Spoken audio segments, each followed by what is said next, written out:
Good evening, everyone.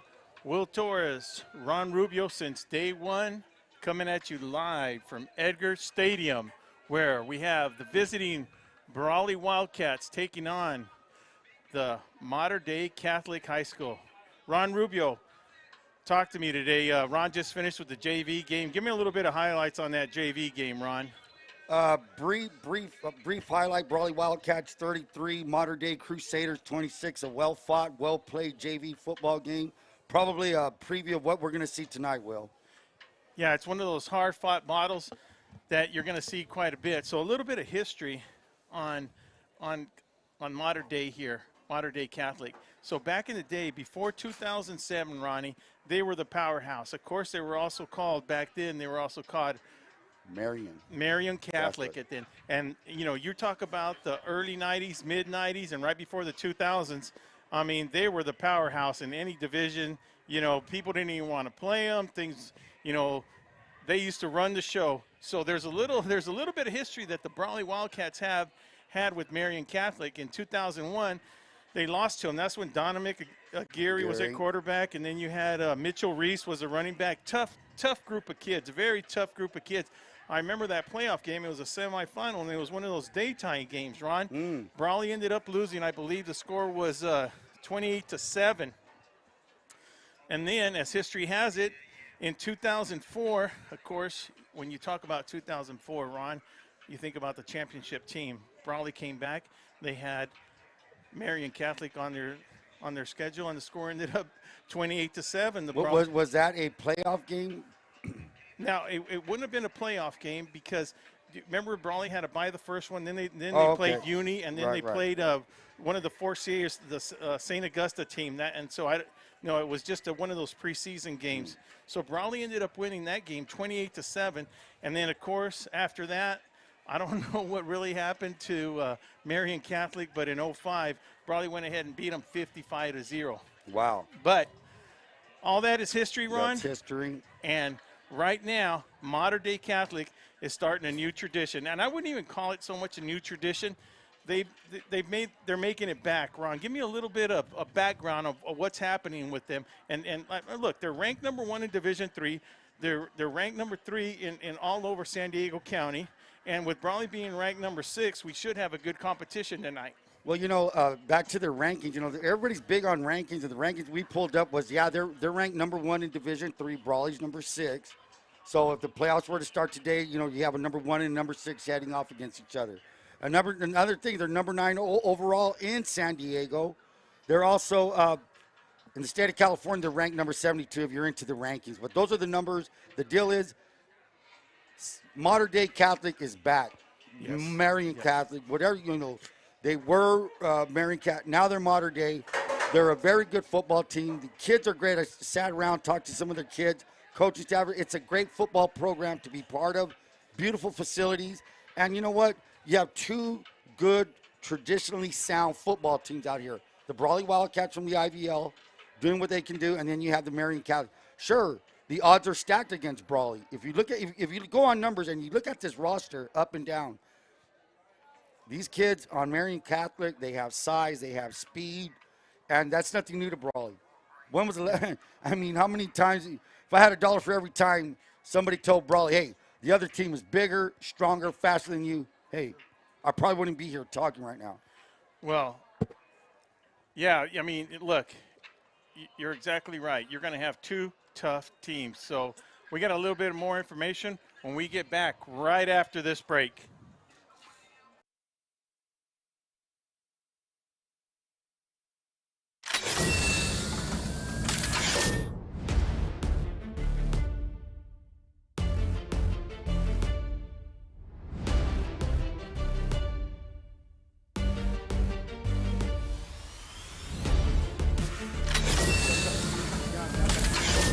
Back to the 25, 35, cuts to the right, 40, 45, and he's going to make it all the way up to the 49-yard line.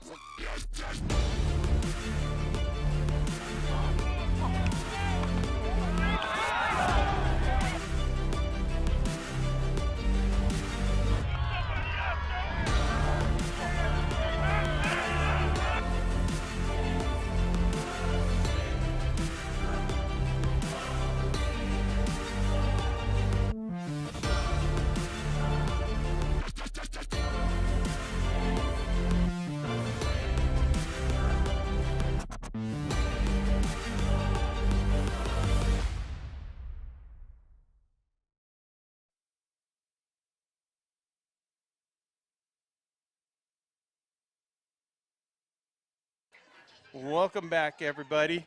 Will Torres, Ron Rubio. We are VSN coming at you live from Marian Catholic. As we look on the field right now, you know, last week we had the privilege to do a scrimmage game.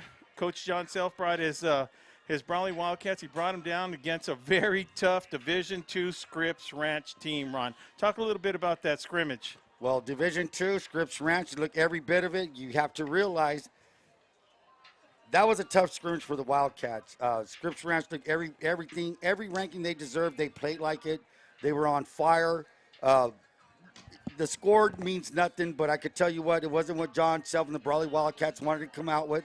But that being said, it was a scrimmage, and that's the good thing. It was a scrimmage. And now what, he went back home, they corrected their mistakes, and they bring him out right here to face modern-day Catholic. So right now, during the coin toss, while we're looking at right now, Brawley has deferred to the second half, so we'll get back with that. We got a little bit of history on the modern-day coach, too, which Ron is going to fill us in. He's building up the program. The program is looking strong. It's tough. And, you know, you got a couple of D1 division kids that are getting looked at right now. So the program's strong. They're on their way. If they're not here already, Ron, they're right around the corner. Well, they're on an upswing, and Coach John Joyer, he's been here for 11th season, and one and two versus the Wildcats. However, 16 league titles, that says a lot. And 16 league titles, so what does that bring to this? It brings a culture of winning, a culture of being responsible. Players know what they have to do their job. They have to know their assignments, and it all falls on the head coaching job. They mirror their head coach. And, hey, the guy expects success. He's going to get it. Hard work. Their off-season program, top-notch, just like Brawley's. So both coaches kind of mirror images. They've been around for a while, and the kids know what to expect, the consistency that a program comes in. You walk in through those doors for this campus, you want to be a football player, this is what you have to do. That's the price you got to pay. That's the price you have to pay. If you want to buy into it, these are the things you have to do. So, speaking on that note, speaking to Coach from Marian Catholic and Brawley Wildcats, there's one thing that I saw both of them were alike, Ron. Both of them had confidence when I spoke with them, and that is just a trait of a good football coach right there. Well, you have a lot of confidence when your teams are doing well.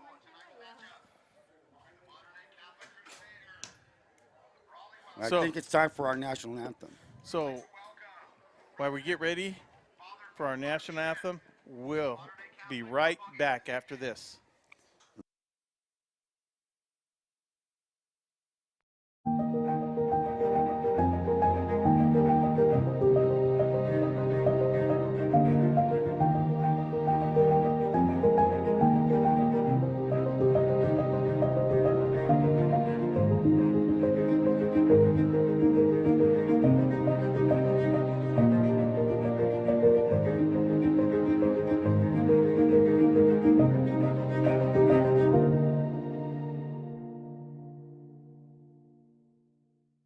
Duck wants to remind everyone to stay active, play safe, and be cool this summer. Even if you don't have access to a swimming pool, there are plenty of other ways to cool off without going near canals. To play it safe, please remember Dippy Duck's rules. Never swim in a canal, never play near canals, and never jump into a canal. If you see someone fall in, get help or call 911. If something drops in accidentally, let it go. Things can always be replaced, but your life can't. Just stay away, and you'll stay alive.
Ron, that never gets old. Never gets old, man. And you know what? When you hear live, when you hear with the full stadium, we're back to normal in some sense, and you hear a beautiful voice singing that national anthem.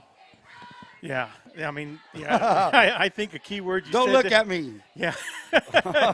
I'm gonna wipe them tears off Yeah, right no, there. it's a good feeling. Yeah. You get them goosebumps, and this is what football is all about. Well, high school football Yeah. at its best. The parents are here to see the kids. The kids are here to perform. The coach is here to coach, and this is what it's all about, man. All across the nation. Yeah. Tonight, Friday Night Lights. We're proud to be here, Will. Very happy to be here now. Very proud, and you know, while we're on that note, I'd like to wish Johnny Mo Moreno and Vic Carrillo making their season debut. Whoa. The two legends down there. They will be. You can actually, with two devices, people, you can actually go to valleysportsnet.com, and you'll be able to see both the Brawley game and the Central Spartan game at the same time. So we wish them the best of luck. That's a 7 o'clock start over there. But, Ronnie, we got a beautiful day. We got no wind whatsoever. We've got about 78 degrees. We got a full crowd, beautiful stadium. We're ready to play some football. Looks like the Wildcats will be kicking off to the Monarchs. And we're going to start off with the show right away. Let's see what these Monarchs guard, because look, man, they're excited. Everybody's excited here. Everybody's here ready to get this ball rolling. What was the atmosphere around practice, Ron, with Brawley Wildcats? Wildcats, well, you know, like I said, you come off that scrimmage, that type of performance from a scrimmage last week, and then you're facing a bigger, stronger opponent than Scripps Ranch. Well, actually, the challenge is still the same. Hey, the kids are up to it. So we're going to see right now, as back to receive will be number 6, Jalen Hall. He's a wide receiver, junior, 5'10", 182.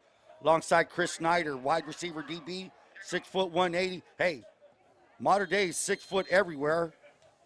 And they're big-sized kids, and here we go. We're going to play some football. Hotto off with the kick. It's a pooch. That's one of the kick we were talking about last Bounces. week. Looks like he's going to bounce out of bounds at the 25-yard line. Coach Self will take that every time. He'll take that every Despite time. where's the ball going to be placed in. So they have we talked about that where the ball. They'll have a choice there, Ron. They can either take the ball where the ball went out, Or spot the ball on the 35-yard line, or re-kick 5 yards back on that. We're not going to do that, so Nah. here we go. And look, eliminates. Coach Self eliminates with the run back by kicking that little pooch kick right there. You know, it's give or take. What are you going to do? Let him drive 65 yards if it runs out of bounds, or you can recover that kick. Needless to say, we're going to line up, and here we go. Crusaders with the ball. Crusaders have a very good offensive line, a sophomore quarterback, already given a scholar or being offered. Oh, and it's long bomb wide open, clear as day, number 6. Before you can sit down and eat a hot dog, Jalen Hall, wide receiver, 65 yards, first play of the game. Hey, that's what you do when you have Dominic Nankill back there as the quarterback. Junior, 6 foot 170, streak pattern, right over, touchdown. Before you can sit down, it didn't take too long, Will. Well, it didn't take long at all. Now, does that surprise me? You know, I'm not going to say I'm surprised by it. I'm surprised they ended up with the touchdown, but I'm not surprised that they decided to go for it. That looks like a combination that they've been practicing on for a long time, even from last year, Ron. And, you know, you get a sophomore quarterback that's young like that and can sit in that pocket like that. He didn't even really have a pocket. He didn't have no rush. He just threw that ball right down on the Wildcat sidelines for a good old touchdown right there. 65-yard touchdown. Set to kick. If we could see his number, we will get it for you. So that took a whole 10 seconds off the clock there, Ron. 10 seconds. Like when you can throw the ball like that, well, they come out in spread formation. Yeah. They'll come out in trips. That's 3 receivers to one side, 1 to the left, 2x2, doubles, as we call it. 2 receivers on both sides. And they're pretty basic. They're going to run three formations, and the kick is up, and it is good. And I believe that's number 23 is the place kicker. That would be Paulo Aranda. So while we have a break right here with the score 7-0 to the first 10 seconds of the game, we'd like to say very well thanks to Burgers and Beer for the best burgers in town. It's Burgers and Beer at 260 North Imperial Avenue in El Centro. Open 7 days a week and serving breakfast, lunch, and dinner. Burgers and Beers, a great place to go and watch the game. Ron, there is something to be said about Marian Catholic sending a message to the rest of the league, the rest of the teams in San Diego right there. Well, you know, if you're ranked number 1 in D3, you're ranked for a reason. You know, it's the potential you have. Well, you can have all the potential in the world and not live up to it. Right there in that one place shows you why they're ranked number 1. Yeah. I mean, they come up, they line up, they're going to go. And and this is the funny thing, they're going to do it. They know they're going to do it, yet they'll still, succeed. So that's just a sign of a good football team. A sign of a good football team by saying, listen, this is what we got. We're not hiding nothing. Listen, no. We're going to come straight at you. Hey, but, there's one thing about the Wildcats with the defensive-minded coach like Coach Self.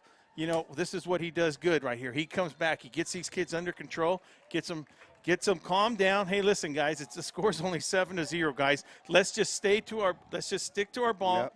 game plan, and let's drive this ball. And they got Brandon Young. He's healthy. He was having a little bit of rib issues. Got a little high ankle last week, but he went back into the game late. He's ready to go. You got the arm of Ethan Gutierrez back there. So let's see what the Wildcats come out with. Number 23, Paulo Aranda, the place kicker, takes it back to the end zone. Wildcats will take over at the 25-yard line. Brawley will be in the middle of the field. They're in their double wing set. Looks like Isaiah Young is back there. Under center is Ethan Gutierrez. That's number 13. They give us to Young. Young tries to find a hole up the right side, and there's nothing there. He's tackled by a host of Crusader defenders led by number 9. That's Luke Treskeski, defensive end senior. Hey, let me tell you something about this defensive unit of modern day. They're big, they're quick, they follow their assignments very well, and they're just, you cannot make few mistakes. Any blocking assignments must be complete against this team. They have some very big standouts that we'll touch base on. So here comes Brawley again. Shotgun formation now. Looks like they're going to go 2-by-2. That's doubles on both sides. Gutierrez, they're showing blitz. That's Trey Edwards. Looking, Gutierrez stumbles forward. Ball is not a fumble. Stumbles forward. The blocking broke down a little bit. Gets it back to the line of scrimmage. Now, Will, I thought the ball came to the 25-yard line if it went out of the end zone. I guess I'm wrong. On the kickoff? Yes. It's always a 20 if it goes in the end zone, if you don't return the kickoff. When the ball goes into the end zone, it goes on the 20. You're probably the ball. Let me check on that. I thought you were referring to the play right now. No. On the kickoff. That's what I'm saying. We have a 3rd down and 10. Yeah. No, I think you're right on that, Ron. So Gutierrez had a little bit of running room. He just happened to slip when that pocket broke down. Well, there's one thing I'm going to say. The the Wildcats practice on natural grass. Last week they came to a turf up there, and here's a swing to Barca. Barca's looking for a block. Nothing doing. Gets a couple of yards up to maybe the 22, 24-yard line where he's chased down by Trey Edwards, number 3.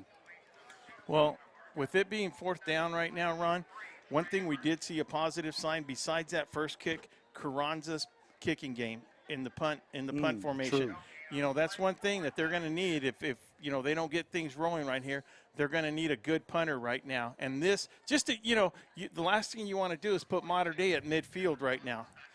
Carranza was getting was getting his leg into it up there in El Capitan last week. So Carranza standing at his 6-yard line. He gets a good snap. Nice punt. It's going to travel all the way. Bounces at the 45. Covered there by number 5 of the Wildcats. That's Mekhi Washington on coverage. The ball was fielded by Jalen Hall. So, hey, Carranza with that boot gives him a little bit of breathing room, but still yet great field position for the Crusaders. Yeah, and look, they threw that bomb in about the same location right now. They're going to come out here. They're already lined up. They're ready to go.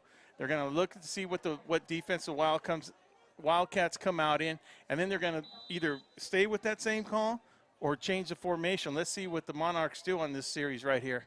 And here they are checking off. Look how everybody looks at it band. So this is a new wave. Well, this has been going on for a while in high school football. Trips to the right, shotgun formation. The give is up to middle to number 15. That's Mobley. Nico Mosley, a running back. Not very tall, not very 5'8", 180. But you don't need to be that big when you can motor like that. So a good gain of 18 yards on that play, Mosley. Yeah, and then the thing was, Ron, he wasn't touched 15 yards. No. Right, those big guys are opening up those holes in the middle. One thing that we saw earlier this afternoon, you don't have time. Well, this is another thing that when you here we go. Nice pattern out. Ball intended for Chris Snyder. Great throw there by Dominic Nankill.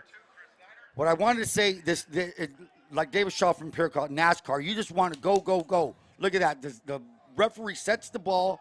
You don't even have time to get a defensive call in, Will. That's advantage offense. Because, you want to sit back there as a defensive coordinator and say, well, they did this to me now. Let me give this call in. But, no, you don't even have time to get the call into the team. Here we go. Nankill barking out signals. 9:05 left in the first quarter. Mosley back. He looks to his left. He throws to his left. Yeah, that's complete to number 1, Jerry McClure. And this is another feature of this offense. Well, you got these tall, lanky, 6-foot, 180-some-pound receivers. All they need is a 7-yard catch. They could turn and go and take it into 80 yards. Well, you got to give them that much space, especially after that first play, what they seen they can do. And the other thing is, Ron, quarterback's getting that ball out of that. He's flinging it out to the side, to the flanks. And then, you know what? After he spreads everybody out, then he just gets that inside handoff, and he's able to get 15-plus yards on that. Daniel Camilo is a starting corner on that left side. He's going to have a heavy load of work out there, so will all these DBs. Isaiah Young, number 23. You have Damian Abarca, number 2. And at safety, I believe, is Aiden Torres for the Wildcats, number 12, if I'm not mistaken. Yeah, number 12 is Aiden Torres. Aiden Torres. So safety. Backers must drop to their proper drops. And I'm going to tell you, this is an efficient offense. They've been doing it really well. Trips formation. There he goes. He's rolling to his right. He throws. It's an out pattern, and it is complete. Yeah. Well disciplined, complete to Surhaz Buncombe. Buncombe is 6'2", 170. Like I said, well, this is like playing a basketball team. You got guys 6'2", 6'1", 6'3", running fast break routes. And not only that, Ron, you got the height on the outside. You got the height with the quarterback. But what about the size of the linemen? The linemen are big. I'm going to get to those guys. I spoke to them before the game. Motion by number 11, Roland George. They're looking for George on the swing. It's clear. Gets a block by number 6. Cuts back to his right. Spins left. And looks like we're going to get a flag there. Hauled down by an assortment of Wildcats. That's probably the least amount of yards they've gained on one play. Yeah. But what happened was they had number 6, Jalen Hall. He's a junior wide receiver that was trying to spread that play out to the sideline right here. But that's what the Wildcats need to do. They need to come up, start making some plays like that. So, like I said earlier, Ron, I really like the way that Dominic, quarterback, he stands at 6 foot, 170. He looks a lot bigger from up here, but I really like the way he gets that ball out. He gets it out Super quick. Yeah, super quick, and he's crisp. Well, not just is he crisp, that whole offense is crisp, Ron. Well, you can't do anything on offense if you don't have a solid offensive line. They have a very solid offensive line. I'll get to their names right now. Here we go. Now, Modern Day Catholic was also in the scrimmage last week, so they have a game actually underneath their belt. They went against Scriptran. Here we go. There's Mosley. Mosley to the 15. Cuts back. He's at the 10, 5, and he will walk it. Touchdown. Touchdown for Nico Mosley. 5'8", 180 junior. Scatting around. 8:08 remaining. 13 zip. Modern Day 13. Brawley Wildcat 0. Now, you get the running back out of a draw play like that. He's already got 10 yards. He's full of speed. You can't be flat-footed when you come up against these guys, Ron. You can't do that. You can't do that. And so it makes it really hard to make that tackle. And I'm not just saying, the Brawley safety right here. I'm saying anybody. You can't be flat-footed when you have a running back of that speed and you do that. This is the deal. When you're on your heels, backing up for a pass, the running game will open up. So with the score of 14-0, Modern Day Catholic leading with 8:08 left in the first quarter. VSN will be right back.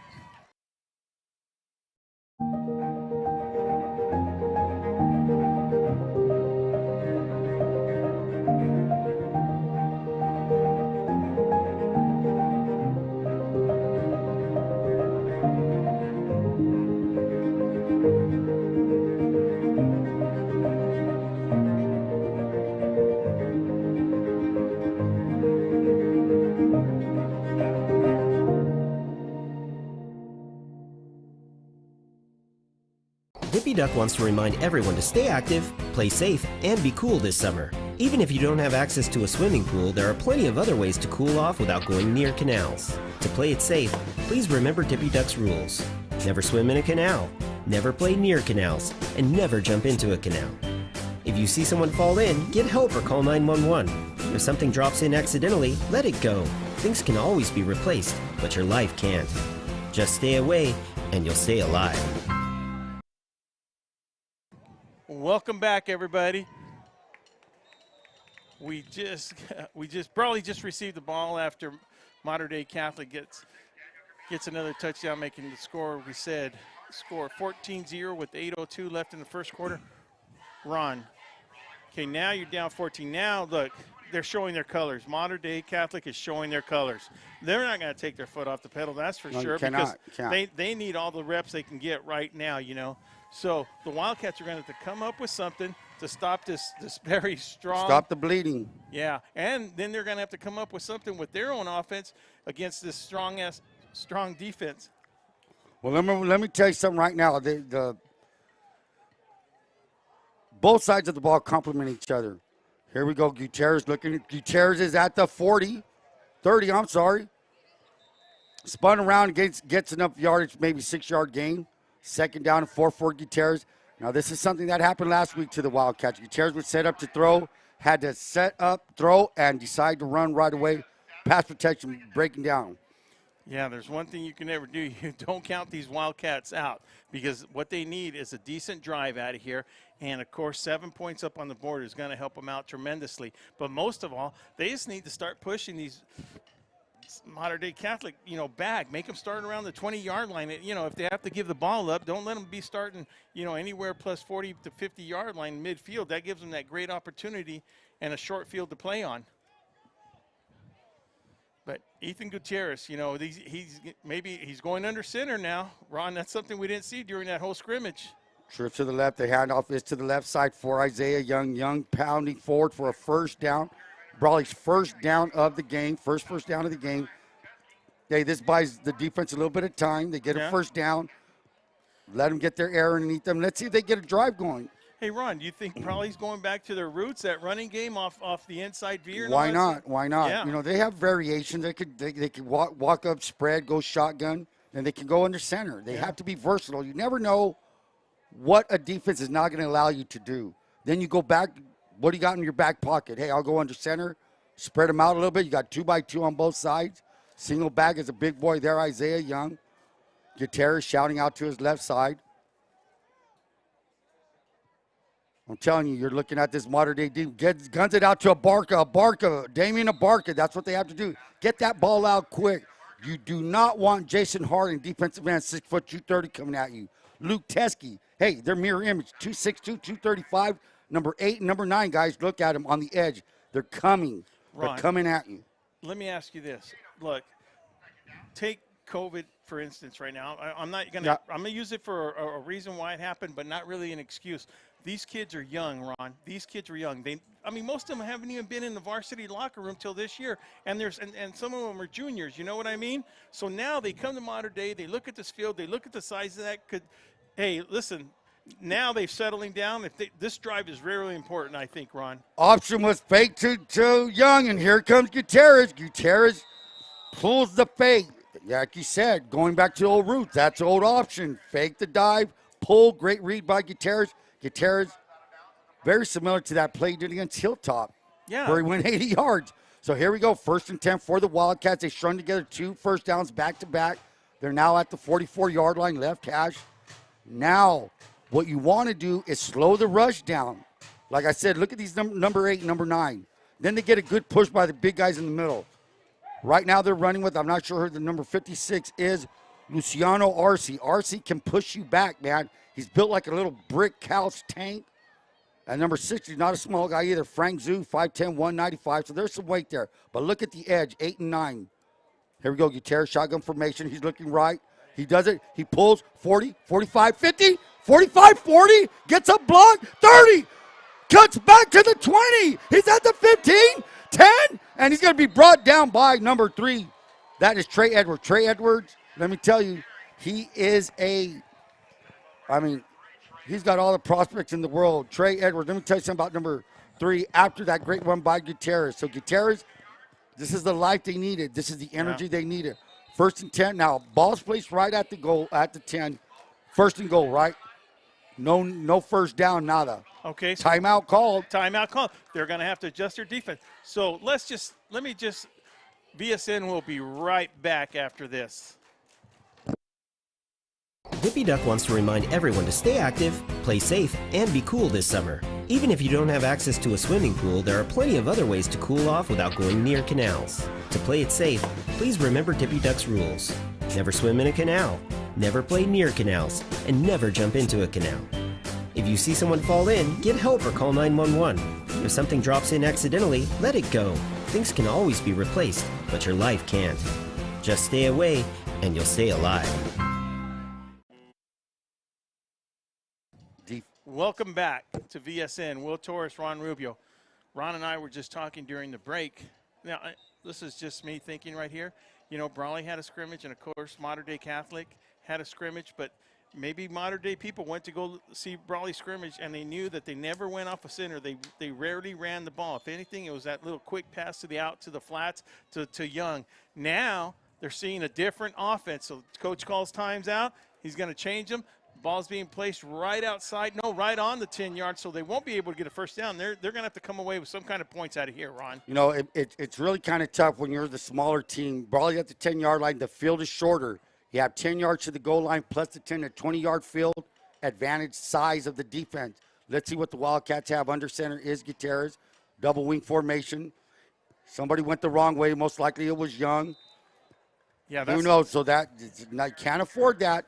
So now, good thing is they may have lost maybe a foot, maybe a yard. So now we're looking down at a 2nd and goal from the 11. Well, and on a short field, that will hurt them right here.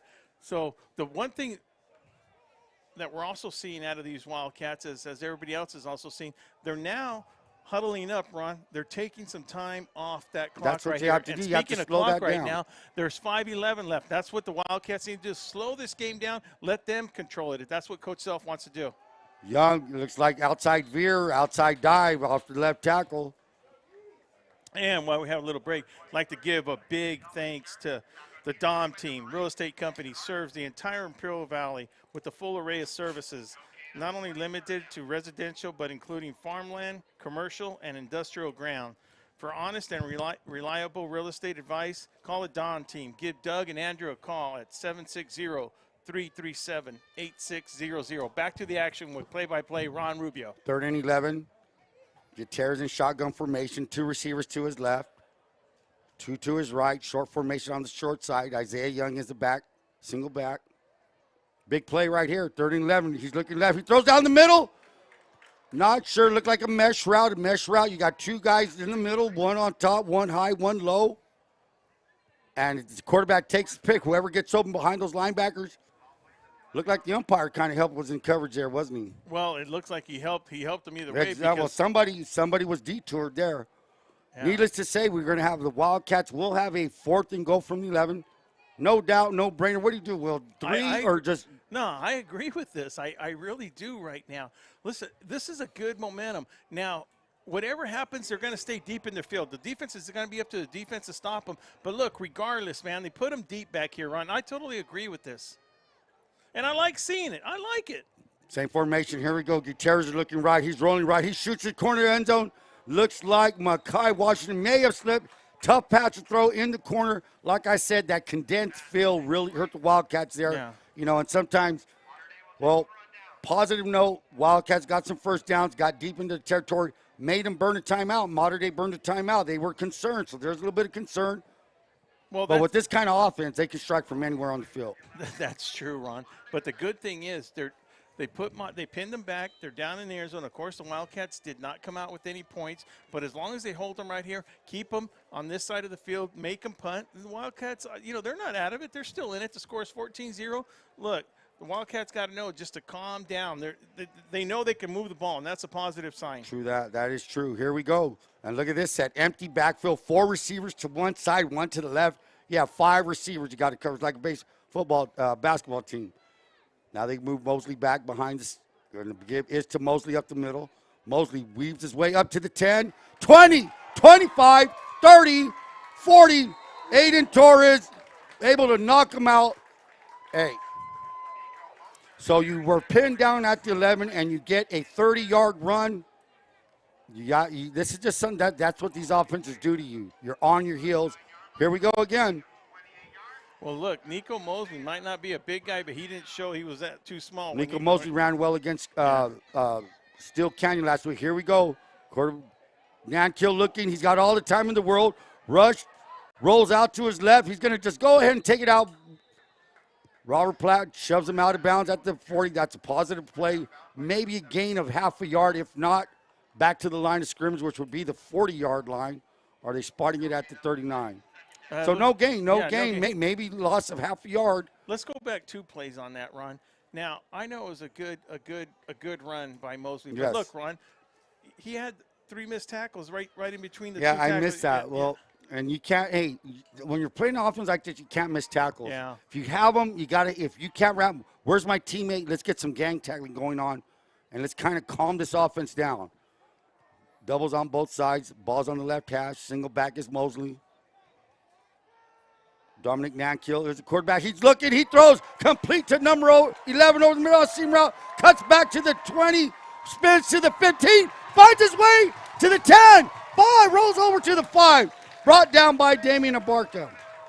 Ron, that was just one athletic move. Great effort. Yeah, after he caught the ball, he must have gained 10, 12 yards after that. That's just being a very athletic person. Roland George, wide receiver, 6'2", 175.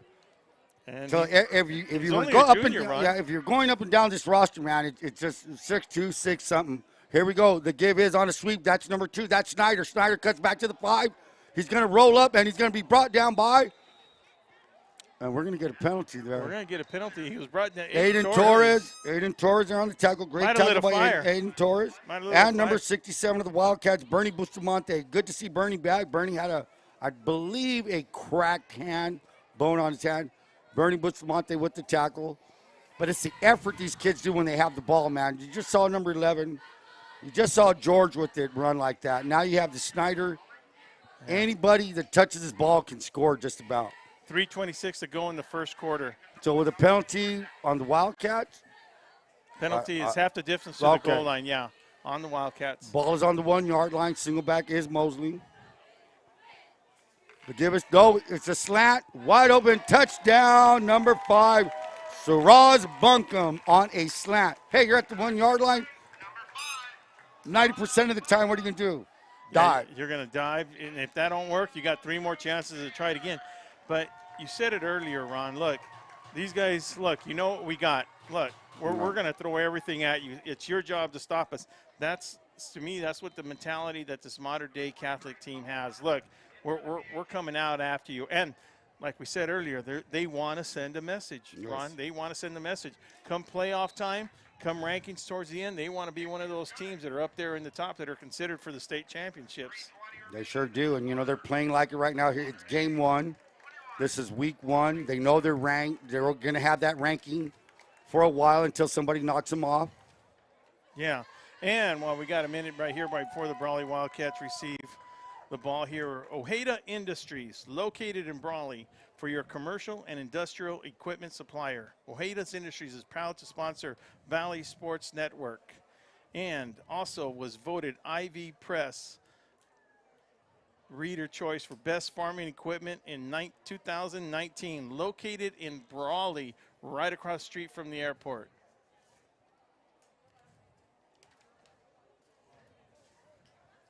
Havens Landscaping is located on 603 East Main Street in El Centro, specializing in gravel, rock, and stone. For all your landscaping needs and materials, call Havens at 760-352-6735. That's Havens Landscaping. Aranda set to kick. Back deep to receivers. Daniel Camilo, number 6, and number 2, Damian Abarca. The kick is going straight to Daniel Camilo. Camilo trying to get behind the wall. Trying to weave his way up. He's at the 15 and finds his way up to the 18-yard line. That's where Brawley will start their 3rd possession of the game. We're still in The first quarter. The first quarter. Yeah, no, we're still in. So I'm thinking, okay, I had to double. With 3:12 to go, still left in the third quarter. Modern Day showing their dominance on the football field here. And out of 3 drives, Brawley's showing one very good positive drive. One good drive, so ended at 11. And it was, it was 80-yard drive on there, 70, so, that's what the Wildcats need.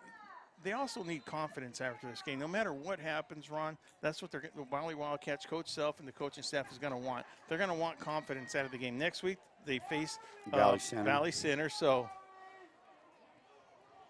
the only bad thing is that Mater Dei Catholic is in Division III. Yes, sir. They give us to Young. Young trying to sweep outside. Looks like going to be dropped for a 3-yard loss, and that's number 8. Jason Harden. Jason Harden went back in there like, this is my house. You ain't going any further than that. Jason Harden, let me tell you, they have depth everywhere on the defensive line. Their linebacking core is hard. They're deep. Their defensive backs, good size, good height. Very good defensive football team. But Ron, when their cornerbacks are almost as big as their linebackers right here, that just tells you something about this whole program. And, it's good to see it, I guess. It's good to see them go against the St. Augusta and the Cathedrals that in our day was known as Uni. That's true. Looks like the Wildcats may have jumped off illegal procedure. They may have. Looks like the flank is showing offsides. I see the flank showing offsides on the defense. First really mistake of the game. First penalty of the game against Marion Catholic. Yeah. I mean, Mater Dei, I'm sorry. Mater Dei.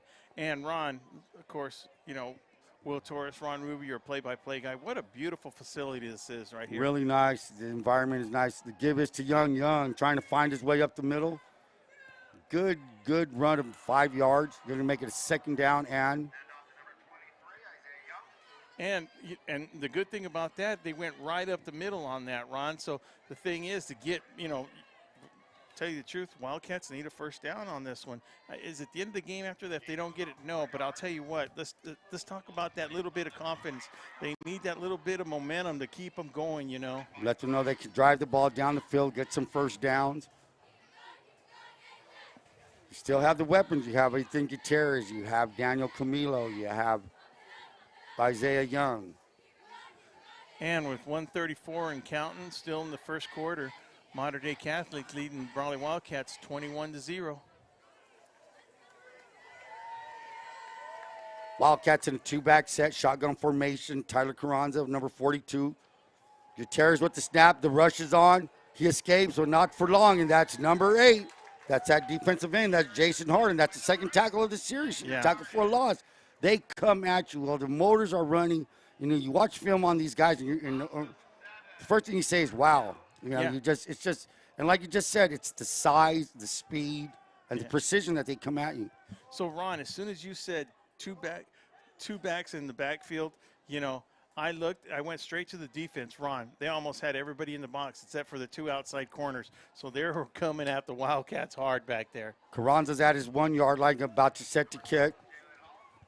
Back to receive is Jalen Hall. Let's see what kind of punt Carranza gets off. Kicking from his 1. It's a low snap. He fields it like a good baseball player would. Decent kick to the 46. Slip and a great tackle. Great tackle by Mekhi Washington. Otherwise, if he does not trip that guy up, Jalen Hall's cruising on the right sideline. Oh, he had that whole right sideline. What a great tackle by Mekhi Washington. And way to get that punt off, too. You got to give credit for Carranza just to get that punt off. Fielding the punt and getting a leg on it. Standing at his 1, the ball traveled all the way to the 47-yard line. Well, these Wildcats on the defensive side aren't even getting a breather. Mater Dei Catholic comes out here right after that, and look, they were already on the field ready to go. And, the bad news is the field position hasn't changed, totally in favor of the Mater Dei. They're at the Wildcat 48-yard line. Nankill looking to his right. Nankill throws a post. That's number 1, and, a little bit underthrown. Intended for Jerry McClure on the coverage. And if it wasn't for a little bit underthrown because he did. Little bone right in his back pocket. Had it been in front, it was clear sailing.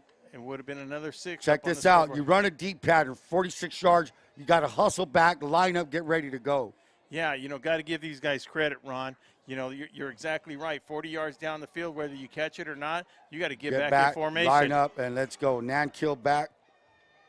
Credit to this organization that the coach got going. Let's see here. offense. You have to do so much work to perfect this, to get where you're at. And, yeah, hats off to coaches doing a great job. They give us to Mosley. Mosley at the 50, 45, 40, cuts back. Looks like he's going to be brought down by Isaiah Young on the tackle and number 31 of the Wildcats. Well, the only thing on that, man, to me it looked like I saw an Chris Camilo. Obvious holding play on that. I don't, you know, I hope the people could see that because he clearly had his hand wrapped around. I don't know who was on the corner for Brawley right there. And the quarter will. Yeah, finally. Brawley gets a little breezer with the quarter. I'm Will Torres. Ron Rubio, Joaquin Matus will be right back.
Welcome back to VSN. Will Torres, play-by-play, Ron Rubio. Let's see what happens. Start of the second quarter here, Ron. We have some interesting guests here at halftime. I'm going to save those names for a little bit later in the broadcast, Ron. Here's this motion. That's Schneider to give us to number 32, and that is number 32, Ron. Anthony McMillan. Anthony McMillan is a sophomore, 6'1", 220. Let me tell you, I went up to all these kids in modern day on the sidelines, talked to them. I got a crink in my neck. They're all up here. And what about their personalities, Ron? You super, came up here. super nice kids. I mean, they were, you know, most kids. Polite. I'm not saying polite, coach. What do you need, sir? And I asked for starting lineups, and they knew what every kid played just about. So just, you know, overall knowing what their teammates do, class act. Very, very good, classy program. It looks like we got a major penalty here. We did, and that's my fault. You know, when I was talking, I was looking at you. I should have been looking at the referee. I didn't see a penalty on that, but that was a costly penalty on that. That looked like to be a spot foul. Might have been a holding on the outside, and from a spot foul, they moved it back 5 yards. So third down, Ron, third and a long 11, almost 12. Doubles on both sides. Nankill looking to his left. He's still looking. He's got all the time in the world, no pressure. He's rolling to his left. He's going to keep 50. He's going to run it out of bounds. Smart kid. Takes what he can get. No need to lower your shoulder. Come back and run another play. Well, that's fourth down. Yeah, that previous one was third down, so that might have been a dead ball foul, Ron, on the previous. That's why they didn't replay the down on that. Like I said, I did miss it. Fourth down for the Crusaders. And they're going to go for it. They're inside the Wildcat territory, which is at the outside the 45, at the 46, left hash. Shifts receivers to the left. That's 3. 1 to the right. Sometimes they'll line up this one guy here and let him go long all by himself. That's number 20. Brian Dukes. Dukes goes both ways. He's a safety and a wide receiver. Nankill looking at his. I really like how they look at every player on the team has his wristband. He's looking to his right. He's looking. He throws. It's wide open. Overthrow. Oh. Intercepted by Damian Abarca. Great hands by Damian Abarca. Hey, an overthrow. You're there. Capitalize where he was. Good job, Abarca. Overthrown. The kid was open. Yeah. Overthrown pass. Works out for the Wildcats where they will take over at their own 23-yard line, it looks like. So, hey, they dodged another bullet, man. Yeah, Abarca comes in there, stops the bleeding a little bit. You know, that's what they need to do. The Wildcats just need to breathe. Hold on. Hey, listen, guys. Get the ball, move the ball a little bit, get some first downs. Yeah, look, the positive thing to do right now is move the ball against a very strong, physical, and fast team right now. Yes, sir. And everybody around the campus, you know, we're talking to Jared, the AD. Nah, they're all very confident on this team, Ron. You're confident because the kids have confidence, you know, and you could feel it, you could see it. Brawley Wildcats looking for a bit of confidence on their own. Game's not over. A barking motion to the left. The give is to Young. Young's trying to find his way, and he's going to be brought down by number 32. That's a sophomore we were just talking about who plays running back. That's Anthony McMillan. McMillan is a big kid now. He's a sophomore, He's Ron. a sophomore, and the kids are just growing. I mean, like I said, you know, we were talking about their number one recruit, which is Trey Edwards. Edwards is ranked very high across the nation. Edwards is a 13th overall in California, 4-star recruit. Most likely heading to SC, as they say, just learned on 24/7 Sports. Great app. But the kid is number 13 in the nation, linebacker, as a junior. But, Ron, I got him listed as a junior, though. Yeah. He's a junior? Junior, but in their classes, that's how they're ranked. Oh, in his class. In I'm his sorry, class, in his class. junior. Okay, yeah. Junior, yeah. He's only a junior, already most likely committed to SC.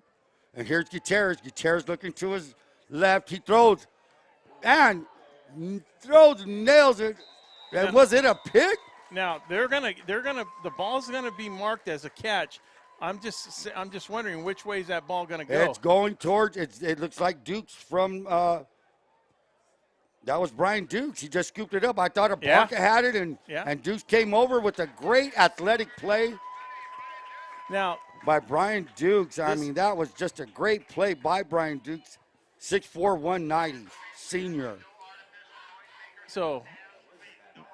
Right now, what they're going to talk about, they just want to make sure that that ball didn't hit the ground right here. Now, that's the only thing they want to check. And the thing was, you know, the flank official there called it a catch. So somebody actually would have had to seen that it wasn't a catch for them to change that call, Ron. And it's a good thing the referee's conferring about it. You know, they're not letting it go. Oh, wait. There's going to be a holding call against the defense. First down. Whoa. So I didn't even see a flag. So, there it was, thrown by the flank.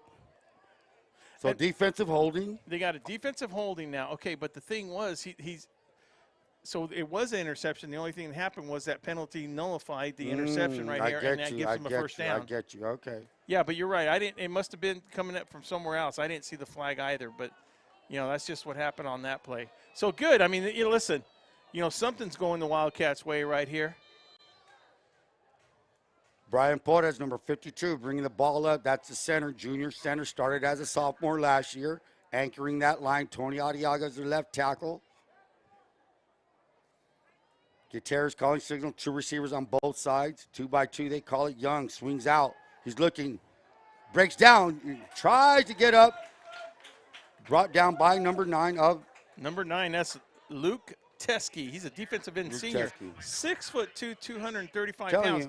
And I was looking at Gutierrez to actually break that open. I was looking at the linebacker, and sure enough, Teske comes from behind and grabs him. That just goes to show you the speed, you know, that defensive interior the linemen have on this team. There's nothing scarier than a big, fast guy in football. There's Young. Young to the 45, Young to the 50, and brought down by number 32. That's McMillan. Hey, Anthony McMillan on a good, solid tackle to bring a good, solid run down all the way up to Mater Dei's 46-yard line. And if anybody's watching and they think that these Wildcats are just going to lay down and let you run over, you got something going. Look, Coach Self and that coaching staff, he don't care if there's 1 minute or 1 second or whatever it is. He's not giving an inch that he can. He's going to give it to you the whole 60 minutes. Same formation, doubles on both sides, 2 by 2, as you want to call it. He's looking to his left. He throws an out pattern. That is complete to Daniel Camilo. Camilo dodges a tackle. Camilo to the 40, 30, 20, 15, 10, cuts back to the 5, and does he fall in? Oh, and a helmet comes off. The helmet of Camilo does come off. And they're gonna mark him short, and it's gonna be on the 1 yard line. Daniel Camilo. I was told not to call him Danny. Daniel Camilo all the way to the 1. With 9:21 to go, Wildcats threatening inside the 5 yard line right here. 9:30 clock kicking with the score 21-0. Of course, if you see on the bottom down there. But, yeah, that's what we talked about. These Wildcats, they're going to go hard to the very end. Well, you know what? Two big plays. Isaiah Young with that great run set up this pass here. Here we go. First and goal at the 1. Young is the back. They give us to Young. The run right off the tackle. He walks in. Touchdown, Isaiah Young. Wildcats on the board with 9:07 remaining in the second quarter. The score is now Crusaders from Modern Day 21, Brawley Wildcats 6. We're getting ready for the P18. As we get ready for the PAT, I'd like to welcome one of our new sponsors, Top Notch Barbershop. Come and check out Top Notch Barbershop. Open 7 days a week, located at 317 Wake Avenue in El Centro, Monday through Saturday, 8 a.m. till 9 p.m. and on Sundays, 8 a.m. till 5 p.m. Regular haircuts are always $20 and $15 specials for military and seniors. Say hi to Big Chris from VSN. Big Chris. Jorge Hotto splits the uprights. So with 9:07 remaining, Wildcats on the board. It's now Modern Day 21, Brawley Wildcats 7. Key what happens right after this kickoff. VSN will be right back.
Welcome back. Will Torres, Ron Rubio, our play-by-play as we get ready to Wildcats to kick off. Jorge Hotto kicks it out, and it will be directly out of bounds. John Sells looking for that pooch kick, a trademark of John Sells' special team. Pooch kick, gets it there. Brawley sometimes recovers it, and sometimes they don't. Sometimes it bounces out of bounds. So that being said, the Crusaders will take over at their 35-yard line, right? Yeah, and they usually do pick that, the 35-yard line. So 9:07 left to go in the half, with the Monarchs having the ball, the Modern Day having the ball right here, being placed on a 35-yard line. Let's see what happens. I don't think they're going to take their foot off the pedal, especially after just seeing the Wildcats score that touchdown. Nankill calling signal, single back, 2 receivers on both sides, motion by number 2, that's McClure. He's looking right, has all the time in the road, throws a pattern, wide open is number 1. Well, the thing about that, Ron, they're just challenging the defensive backs of the Brawley Wildcats. They're just going right at him.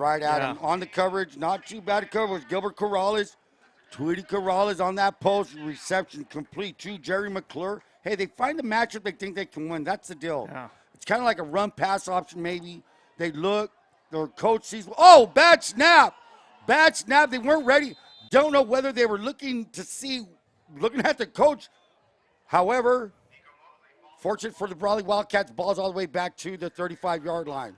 And if you want to look at Modern Day Catholic for any mistakes, that might want to be the only few mistakes that they've made all night. Yeah. That's about it. So what they're trying to do right now, what a good team wants to do, Brawley cut into their 21-point lead. Now it's a 14-point lead. Hey, they come back, so let's get that 21-point lead right now, back right now. Here we go. Nankill looking to his right. He throws. He's open, incomplete pass to number 11, intended for Roland George. Roland George is the one who made that one play down on this end. And that was Aiden Torres on the cover. Now, it looks like they moved him on the inside because we have a different Brawley has a different safety playing back there. Is that correct? Or so now they put Damian Abarca back at safety. They got Daniel Camilo at one of the corners. The other corner is Isaiah Young. Number 24, Gilbert Corrales, is playing the Rover Monster, whatever you want to call him. Yeah, linebackers are Chris Camilo, a sophomore, and junior Mario Casares. I always get those two mixed up here. So, Mario, a leader at that linebacking position. Young kids at the linebacking position, and kids that stepped it up especially Chris Camilo, freshman, started as a freshman in that shortened season. Hey, he didn't sit around and not play freshman ball. He was on the varsity football team. Yeah, as a freshman. And starting. And that's what we were talking about. He's one of those kids never even been in the locker room, you know. Here we go. Motion, deep motion, swing motion. They usually like throwing it back to a screen. And there he goes. That's the screen they were worried about. Good blocking up front. All the way up to maybe the 14-yard line. Well, with the Wildcats having to respect the passing game and then the inside running game, it was a perfect time to throw that little screen pass. Nico Ron. Mosley, the rush came in, suckered him in, boom, they dump it off for a screen. They had the blocking on the outside, and here we go. If you can't catch your breath, trips to the right, single receiver is McClure, single back is Mosley. Weapons everywhere, boys and girls, weapons everywhere. You know, I got to give this modern-day Catholic credit, Ron.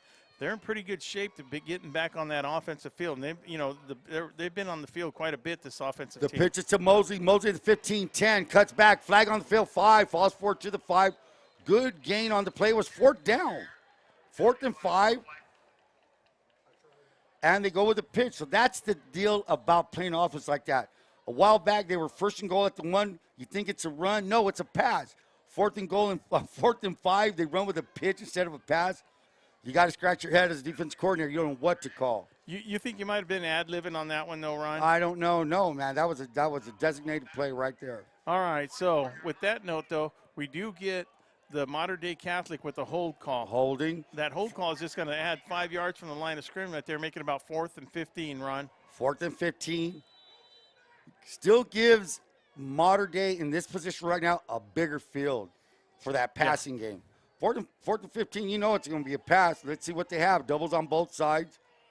They're looking for the matchup. Mancho's looking all the way to the left. Pressure by Robert Platt, and Platt brings him down all the way to the 39-yard line. Just what the Wildcat defense needed. A big play when it needed. Hey, what happens if Brawley comes downfield and scores? Yeah, and that's not to say, Ron, with 6:37 to go with the score 21-7, Platt, in other words, that was, if they were to punt on that, Platt just gained 12, 15 yards for the Brawley Wildcat offense, Ron. That's exactly what Platt did on that call right there. And he's doing it from, the kid's a sophomore, man. Sophomore kid, That's just like Chris Camilo starting. He was on the freshman, the varsity team last year, did not start as Christian. Here's a give to Young. Young trying the left side of the defensive line, brought down by number 9 of modern day, and that is Luke Teskey. Yeah, he's just all over the field. Luke Teskey going to be out there. Number 8's going to be out there. Trey Edwards goes without saying who he is. Number 3. Just look at number 3. Look at number 32. Yeah. They have 4 linemen, 3 linebackers, and that's a new middle linebacker. Now they bump Edwards out to the outside.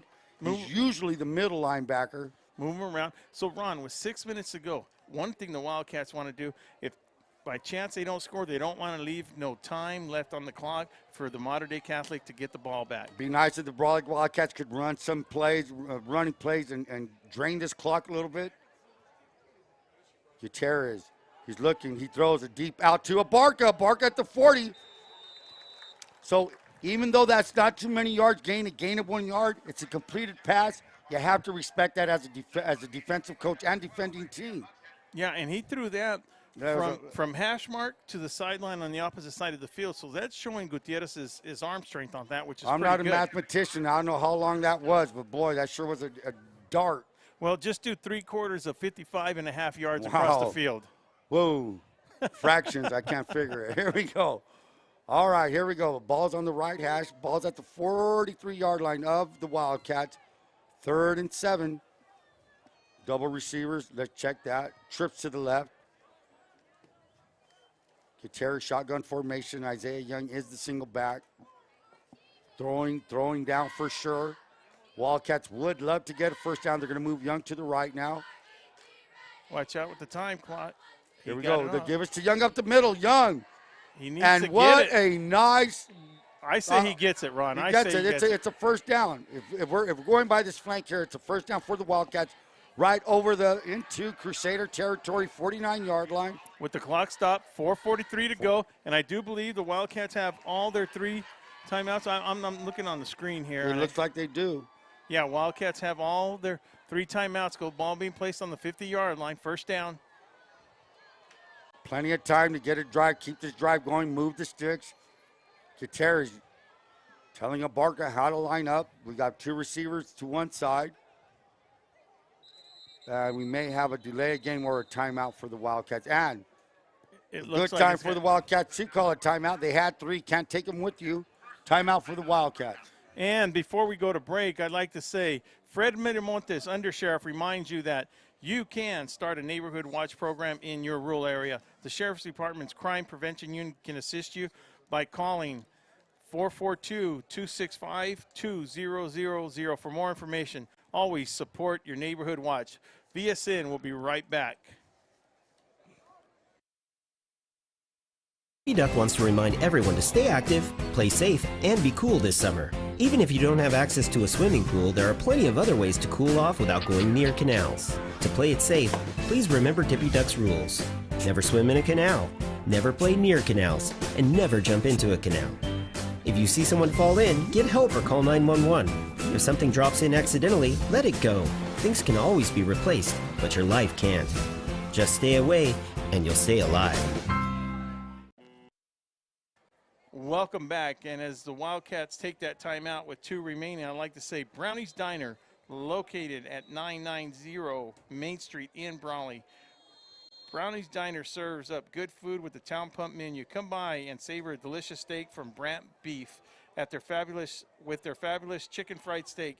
At Brownie's Diner, you will leave satisfied. Call for takeout, 760-344-2938.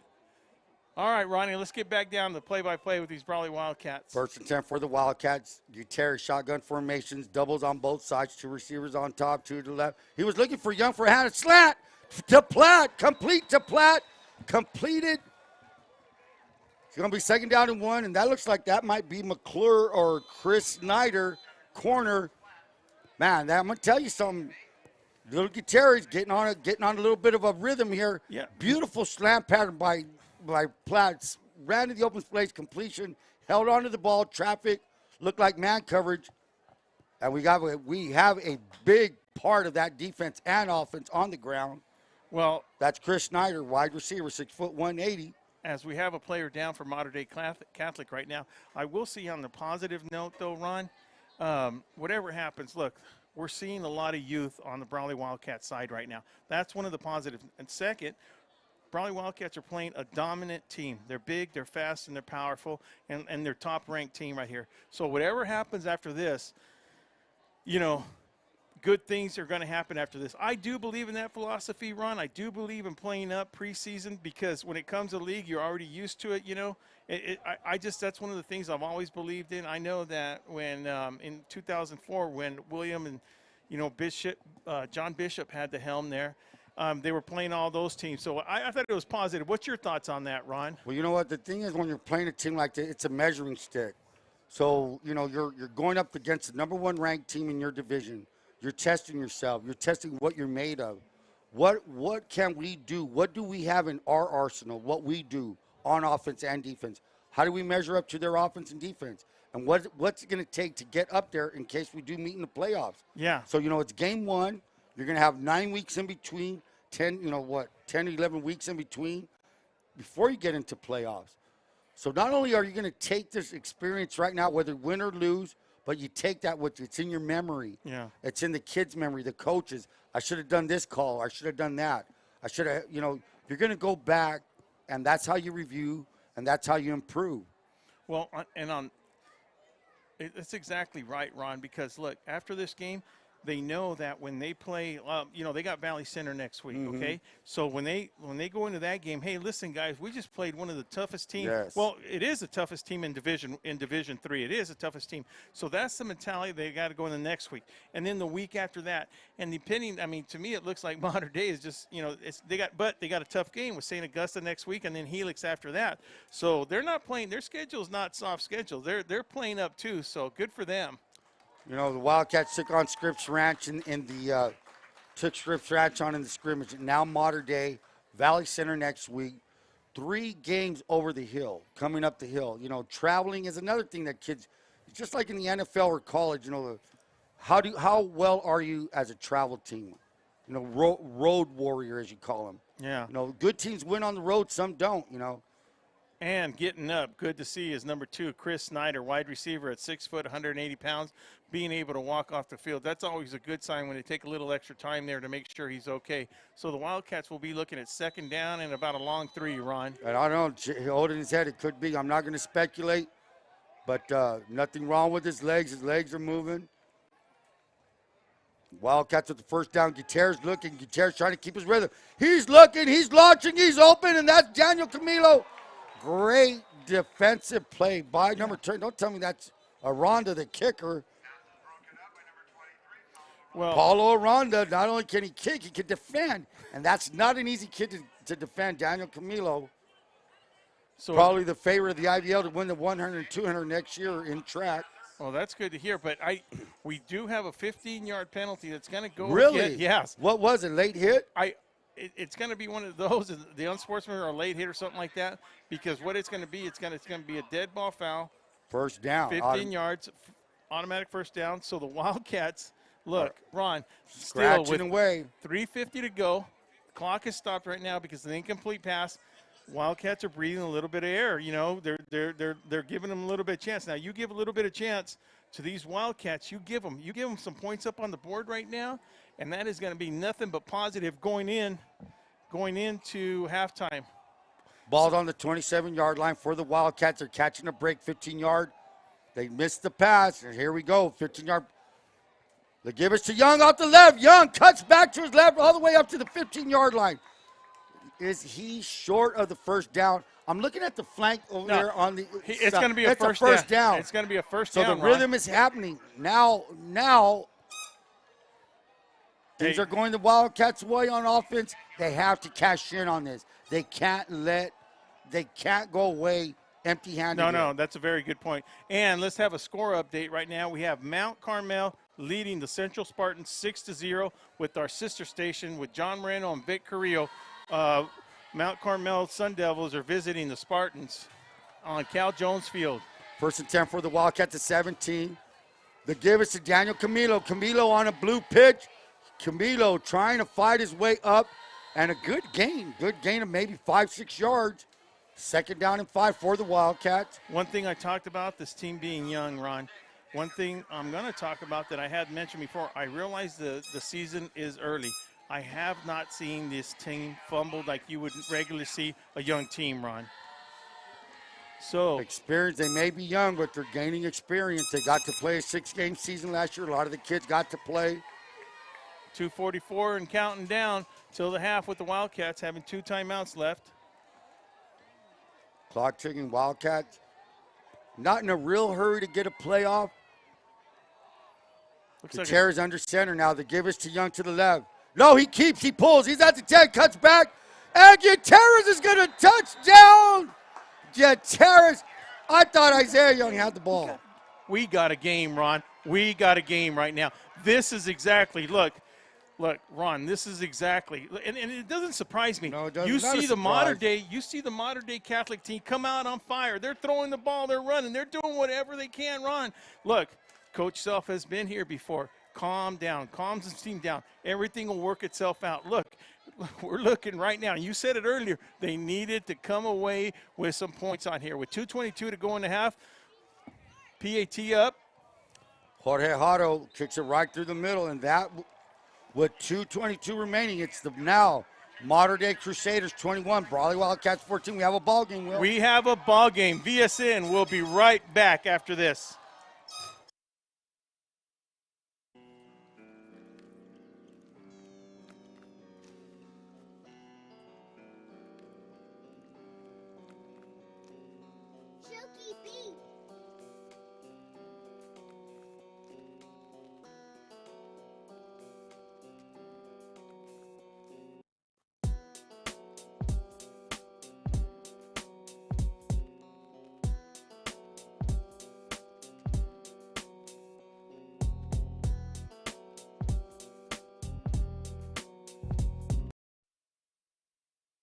Welcome back, everybody. As my partner here, Ron Rubio, does our play-by-play, he did mention look, the Wildcats needed to come away with some points right here. As we're witnessing in front of this beautiful stadium, Mater Dei brought their fans out. Hope everybody's enjoying this ball game from home. Like I said earlier, Mount Carmel is at Imperial, and they got a 6-0 lead. Hotto now, it's going to be returned at the 20, 25. He finds a way to the 30, cuts back to the 35, 40, spins, and tackled by Damien Abarca. That's number 6. Number 6, let me tell you something about Jalen Hill. That's the reason why Self has been pooching it. You don't want to kick it to Hill, and you don't want to kick it to Chris Snyder, who's on the bench. Unfortunately, looks like he may not come back, holding his head. Wildcats dodge the bullet, balls all the way up to the 39-yard line. Great field position for Nankill and his weapons that he has all over the place. Doubles on both sides. Well, with 2:13 to go right now, and, you know, Mater Dei having 2 timeouts, we know they can score from anywhere. Nankill's looking. Nankill's taking a shot, and he's wide open. That is number 1, and just like lightning, Jerry McClure, what was that, a 61-yard touchdown? My Lord. I'm telling you, that's the second one. Lightning strikes twice. They did it opening possession, opening play, boom. Same thing down this way. So just like that, they get back 1 touchdown, 27-14, 2:07 remaining. Hey, in 15 seconds. We had 15 seconds. We had 2 scores there, Ron. I mean, think about this. It's still a ball game because still is a game. But the deal is, it deflates the momentum Brawley had for a split second. Here we go. Set to kick is Aronde. The kick, and looks like we're going to have a timeout. Maybe they didn't have enough men on the field. So Paulo Aronde, who just broke up a pass on Brawley's last possession, set to kick. Timeout, Mater Dei. Hey, Ron, let me ask you this, though. We realize that Mater Dei can score from anywhere around the field, right? Okay, they got the passing game. All right, Brawley realizes that too. But listen, one thing that Brawley did realize, hey, listen, we can score too. We're not going to just lay down and over. We can score. They might not have that powerful, fast, strong offense that can actually score, in 2 plays. You know what I mean? Yes, sir. But look, they will bite you apart. And they will tear you apart bite by small bite. And then when they go at halftime, they're going to make some adjustments, and they need to come out strong and kind of slow that tempo that Mater Dei has, because this tempo is a very fast tempo that Mater Dei comes out here with. And there's no recipe for how to stop this. If you look at the good teams, like in college, Oregon was one of them with Chip Kelly. It's just like an unstoppable force sometimes. And the only thing is, you hope they make a mistake, and you hope your offense can keep you in the game. Brawley found a little bit of an answer. They got a little bit of relief, gave them a touchdown. Here we go for the PAT. Paulo Aronde set to kick. The place is up. The kick is up, and it looks right down the middle. No good. No good. Up here you look. It looked like it was, what you were going to say, right down the middle, and it was far splits right. the uprights. Cliche. Yeah, that's good. Well, Will Torres, Ron Rubio, we are VSN with Juan Matus. We'll be right back.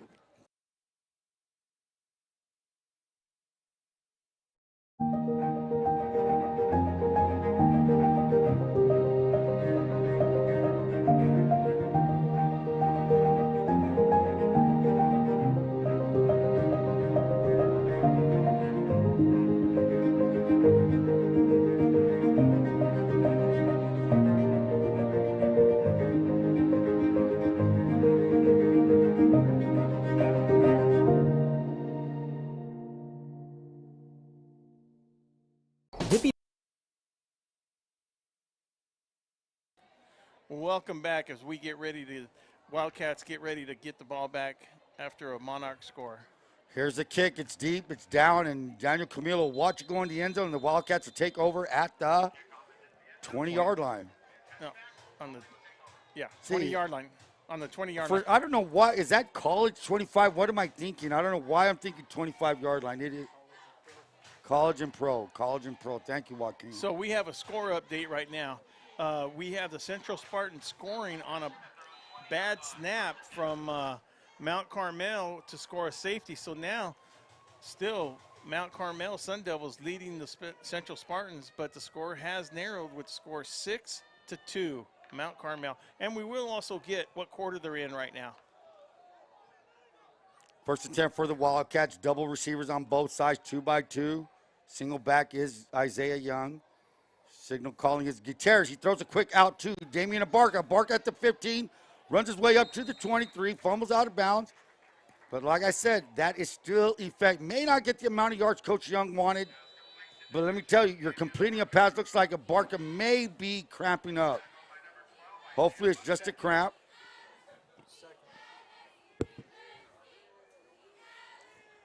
Timeout on field. No, I didn't see what that was. Well, we got Abarca down here after the reception. Not sure if it's a leg injury. Yeah. Hopefully it's a cramp. An official timeout there. Okay. Well, we have a minute. We're going to go a little commercial break right now. VSN will be right back. Dippy Duck wants to remind everyone to stay active, play safe, and be cool this summer. Even if you don't have access to a swimming pool, there are plenty of other ways to cool off without going near canals. To play it safe, please remember Dippy Duck's rules. Never swim in a canal, never play near canals, and never jump into a canal. If you see someone fall in, get help or call 911. If something drops in accidentally, let it go. Things can always be replaced, but your life can't. Just stay away, and you'll stay alive.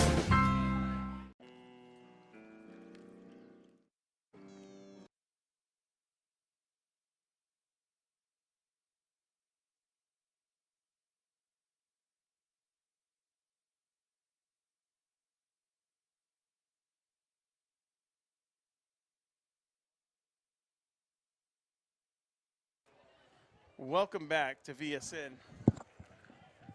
With the score right now, 27-14, 1:54 to go.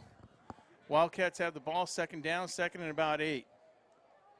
And injury timeout, gets off on his own power there. Ron, Looked like a cramp for Damian Abarca.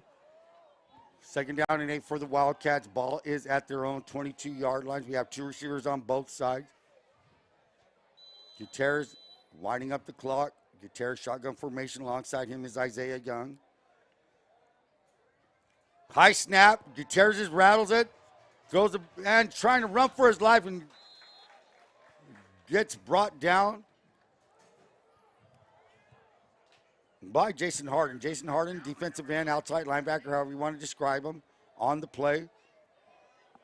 Third down and 8 for the Wildcats. 1:29 remaining, 1:27.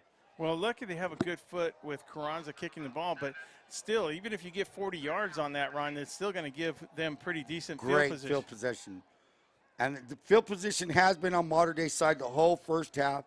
Here we go with the big third and 16 for the Wildcats. Looks like the Wildcats will, no, Mater Dei takes a timeout, as the Wildcats may have been with 1:07 remaining, trying to drain the clock. All right, and while we got a minute here, I'd like to say thanks to some of our sponsors. Tonight's game is brought to you by IV Welding and Mechanical. Industrial welding needs. For all your heavy metal needs, IV Welding incorporates welding techniques to build a high-quality system that exceeds clients' expectations and upholds industry regulations. Call Fred Baeza at 760-482-9353 in El Centro.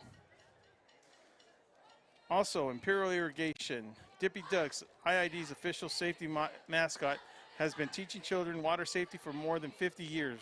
Recognizing the need to further educate youth in the Valley, he recently took on the challenge of promoting energy safety as well. Remember, please stay safe around canals. And as the Wildcats get back ready to go, we go with Ron Rubio, our play-by-play guy for VSN. Third down and 16 for the Wildcats. Ball is on the 14-yard line. Big play here, Will, because what do you want to do? What happens if you have to pump from this formation? You're going to be in the low snap, second bad snap, a screen set up to Young, and is read out, sniffed out by number 15, Mosley. Mosley, I did not know he played defense, came up there, read the screen perfectly, brings down Isaiah Young at the 11-yard line. I guess there was a loss of maybe 3 yards now, 4th and 19. Well, that's two bad snaps. That's what a bad snaps will disrupt the rhythm of the play.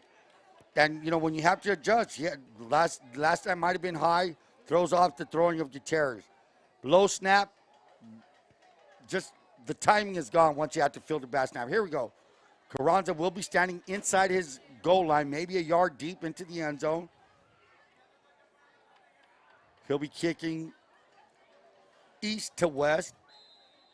Yeah. I kind of stayed away from direction since I was in El Paso and I was turned around and I was thought the sun was somewhere else and who knows what. So but here we go. Timeout by the Wildcats. Timeout by the Wildcats, Ron.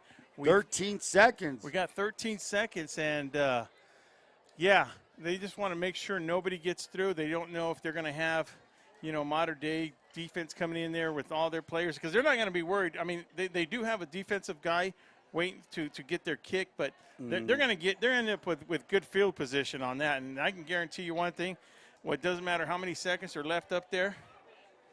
That looks like, I believe that is going to be Chris Snyder, wide receiver, walking with the sling. Not a good sign. And hopefully Snyder, who's a junior, going to be walked out the field. Looks like he's done for the night in a sling, walking up gingerly. And those are the kind of hurts, those are the shoulder things that hurt, let me tell you. Yeah, I mean, you don't want to wish. They got a smile on his He's face. got a smile on his face. So way to go. Snyder getting a hand by the crowd, as he well should. Snyder, number 2, will be out. And here's the pump by Carranza. Carranza nails it over to the 50. Picked up by Hall at the 50. Cuts back and missed tackle by Washington. But he's brought down by number 12, Aiden Torres. Aiden Torres there, along with Daniel Camilo. Great hustle by Makai Washington. Made him redirect his route. Waited for help. Well, everybody got there. But as you said, well, hey, you're halfway from the end zone, 50-yard line. Yeah, but we've seen 50-plus yards. That's it. Yeah. He danced around in the backfield. Hey, good enough. Better for Wildcats. Yeah, I think whatever that timeout did, it did pretty good. So while we get ready for halftime right now, we'll come back with our guests. We actually we're waiting here for Jared, the AD. We got Chato Torres here and one of his buddies that also went to Modern Day High School, Nacho Martinez. So VSN will be right back.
Dippy Duck wants to remind everyone to stay active, play safe, and be cool this summer. Even if you don't have access to a swimming pool, there are plenty of other ways to cool off without going near canals. To play it safe, please remember Dippy Duck's rules.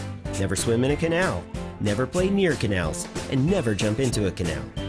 If you see someone fall in, get help or call 911. If something drops in accidentally, let it go. Things can always be replaced, but your life can't. Just stay away, and you'll stay alive.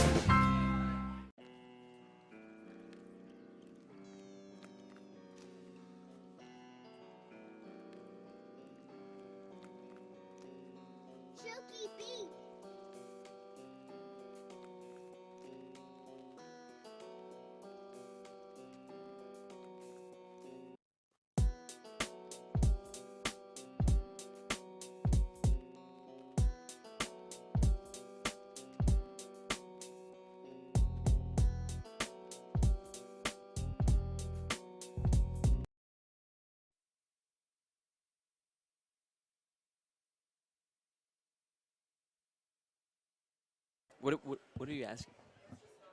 Welcome back, everybody. We have halftime with the score 27-14 with Modern Day Catholic up ahead on the score right now. Our special guest for this evening at halftime is 2004 graduate, played outside backer, played a little bit of tight end. William Torres, how's it going? It's going good. Thanks for having me.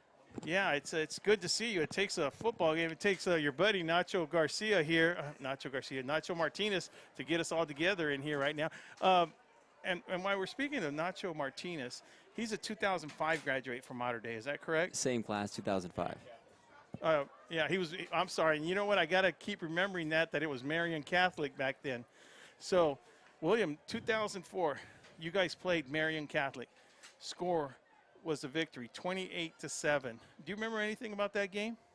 Yeah, I do. I think it was a big game because I think everyone was nervous going into it. We had a lot of high expectations for our team, but Marian Catholic was a big school, and I've seen them play growing up. And I think my freshman year we got our butts kicked by them. So it was an anticipated game, and I was looking forward to it. A little nervous, to be honest, but I do. They were big. Their jerseys were awesome. Their name and their clout was significant, but I do remember a little bit of the game, yeah. Yeah, so that's interesting because when Modern Day, it was in the mid 90s, early 90s, and also in the late 90s, in that whole 90 area, that's when Modern Day was just tearing up all the divisions because they were actually considered in the lower divisions, which would have been the Brawleys and the Imperials and all that stuff, and they were just blowing everybody out of the water. And of course, the only ones you had, that was keeping up with them was St. Augusta, which is actually in the higher division, and then now it was Uni also back then, which is now Cathedral Catholic. So the interesting thing was that the year after that, 2005, Brawley goes and plays Marian Catholic, and they whoop them 55-0. Is that when we played? That was the score? So no, you were 2004. You were 28-7. That was a win. Okay, and then in 2001 is when they lost 28-7. We lost 28-7. We won. No, 2001. Yeah. Okay. Yeah, that's right. When you had like the Gearys. And that was Reese. a semifinal game. Brawley lost that game. And that's when that's how Nacho and I met. We started talking in college because he was a freshman and I was a freshman, and we started reminiscing on high school sports. That year, Patrick Gates scored the last touchdown against Brawley, and he was I think a sophomore at the time. And Patrick Gates was like the stud around San Diego for Marian Catholic, and he played as a sophomore and ran a couple touchdowns that year against us. No, exactly. When you say that name, I'm now remembering that Patrick. Yeah. Oh man, that just brings good memories. But the thing that's happened to Marian Catholic, then in 2007, they became Modern Day Catholic, and that's in 2007. You didn't hear much about them. You didn't hear much about them till about the last 10 years. Even though they've won. I think Ron was telling me like 14 league titles. You're looking at a team right now on the field that's a powerhouse. I mean, look at them. They got the size. They got the speed. Yeah. But it does also remind me of the 04 team from Brawley, too, though. You know what I mean? Yeah, definitely the quickness, athletic ability, and the thickness. I see these DBs and linebackers, and these boys are thick, and they're moving quick, and they have a swagger to them that's definitely, apparent on the field. So you being an 05 graduate, now of course we're 2021. What's the difference you're seeing on the field right now? I mean, even though it's up here, I mean, do you think the game speed's still the same? Yeah, I think it is. I think it is, especially for this game. I think Brawley is, quick in some areas. Modern Day, the backfield, their quarterbacks. One thing I'm really impressed about is their quarterback, their arms, both sides. Our quarterback's smaller, but he can throw. I've seen every single tight spiral. Same with Modern Day. They had 2 deep passes, and they've been on money. I mean, that's all it took. Their big plays have been from deep passes and right on target. But I'm really impressed with both quarterbacks right now. Yeah, I mean, you got Ethan Gutierrez. They threw him into the Lions' pen, man. Because, look, he started, I don't even think it was a couple of games. He was a freshman. They threw him in there. And he's been starting as a freshman. So this guy's a veteran guy, and he's only a junior. Yeah, he needs every play needs to go through him, and he needs a gunsling. Keep on throwing the ball, and when he's not throwing the ball, scramble more. I think he's quick. He's elusive. He's deceptive too, especially on the handoffs and stuff like that. Open it up a little bit. Keep throwing the ball, and I think that's where your plays are going to come from. Well, let's speak about the Brawley Wildcats. Let's speak a little bit about them. What do you see in them that was the 04 team? What do you see? Well, it's hard to compare, but one thing I do recognize is the grit. And, you know, coming into this, the first 5 minutes of this game, I thought it was going to be a blowout. I was like, this is going to be a long game for Brawley. It's going to be, you know, kind of boring. But, you know, grit and the resilience. And that's something that Brawley always has in their DNA. That's something that's going to stay with them. And I still see that. They don't have the size, of course, that we did. They don't have the athletic ability and the athletes. But the grit's still there, and the strength training. So, and that's always going to be the backbone of Brawley. So I definitely see that, and you're seeing more of it as the game progresses, and as people get tired, you're going to see more and more of that, of the conditioning, and just the straight grit what Brawley has. Yeah, I mean, that's actually very true because, look, they come out here, and you see Modern Day Catholic come up with a 20, 21. I mean, look, in 10 seconds of the game. The first play, they threw a touchdown. And then, you know, the last play of the game, they threw another touchdown. So, like, they can score almost on command, but Brawley's held them. And they're going to have their moments. Brawley just needs to capitalize on the mistakes that they make and just keep pounding away. And I think, you know, if they do that and Marian Catholic or Modern Day makes some mistakes, they need to capitalize on those, and they can shorten the spread. Well, good to have you on. It's especially good to see you. It seems like we don't touch base too much because we're always going here and that, especially during football season. So once again, William Torres, Chato Torres, our halftime guest for he's a class of 04-05, played football. Of course, that was the team. Zay Shepard, the Santumer, the Camerons on the line, the Ethan Shooks. You know, just, you know, tell you the truth, if I were to rank all teams from Brawley, coming out of Brawley, I mean, of course, I'm going from 1970 to the present day. I'd still have to rank that one. Yeah, there was just too much talent, too much speed on that team. So I'd have to rank them number one. Now, Imperial Valley, there's going to be a toss-up thing, and that's a whole nother conversation. You can get a bunch of people arguing about that.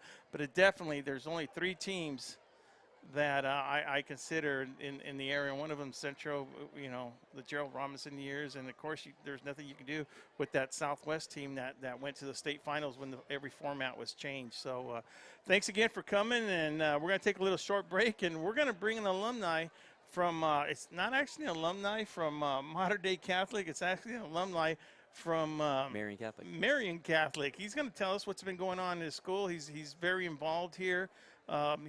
You know, everybody's good friends here with Jared, their AD. So we're going to talk a little bit about this.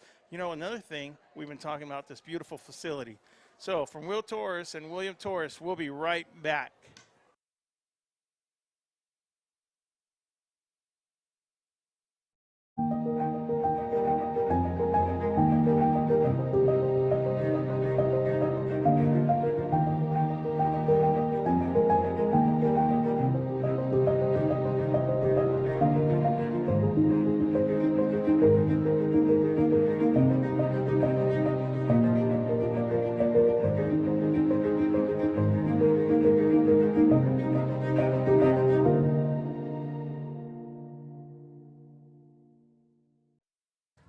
Welcome back.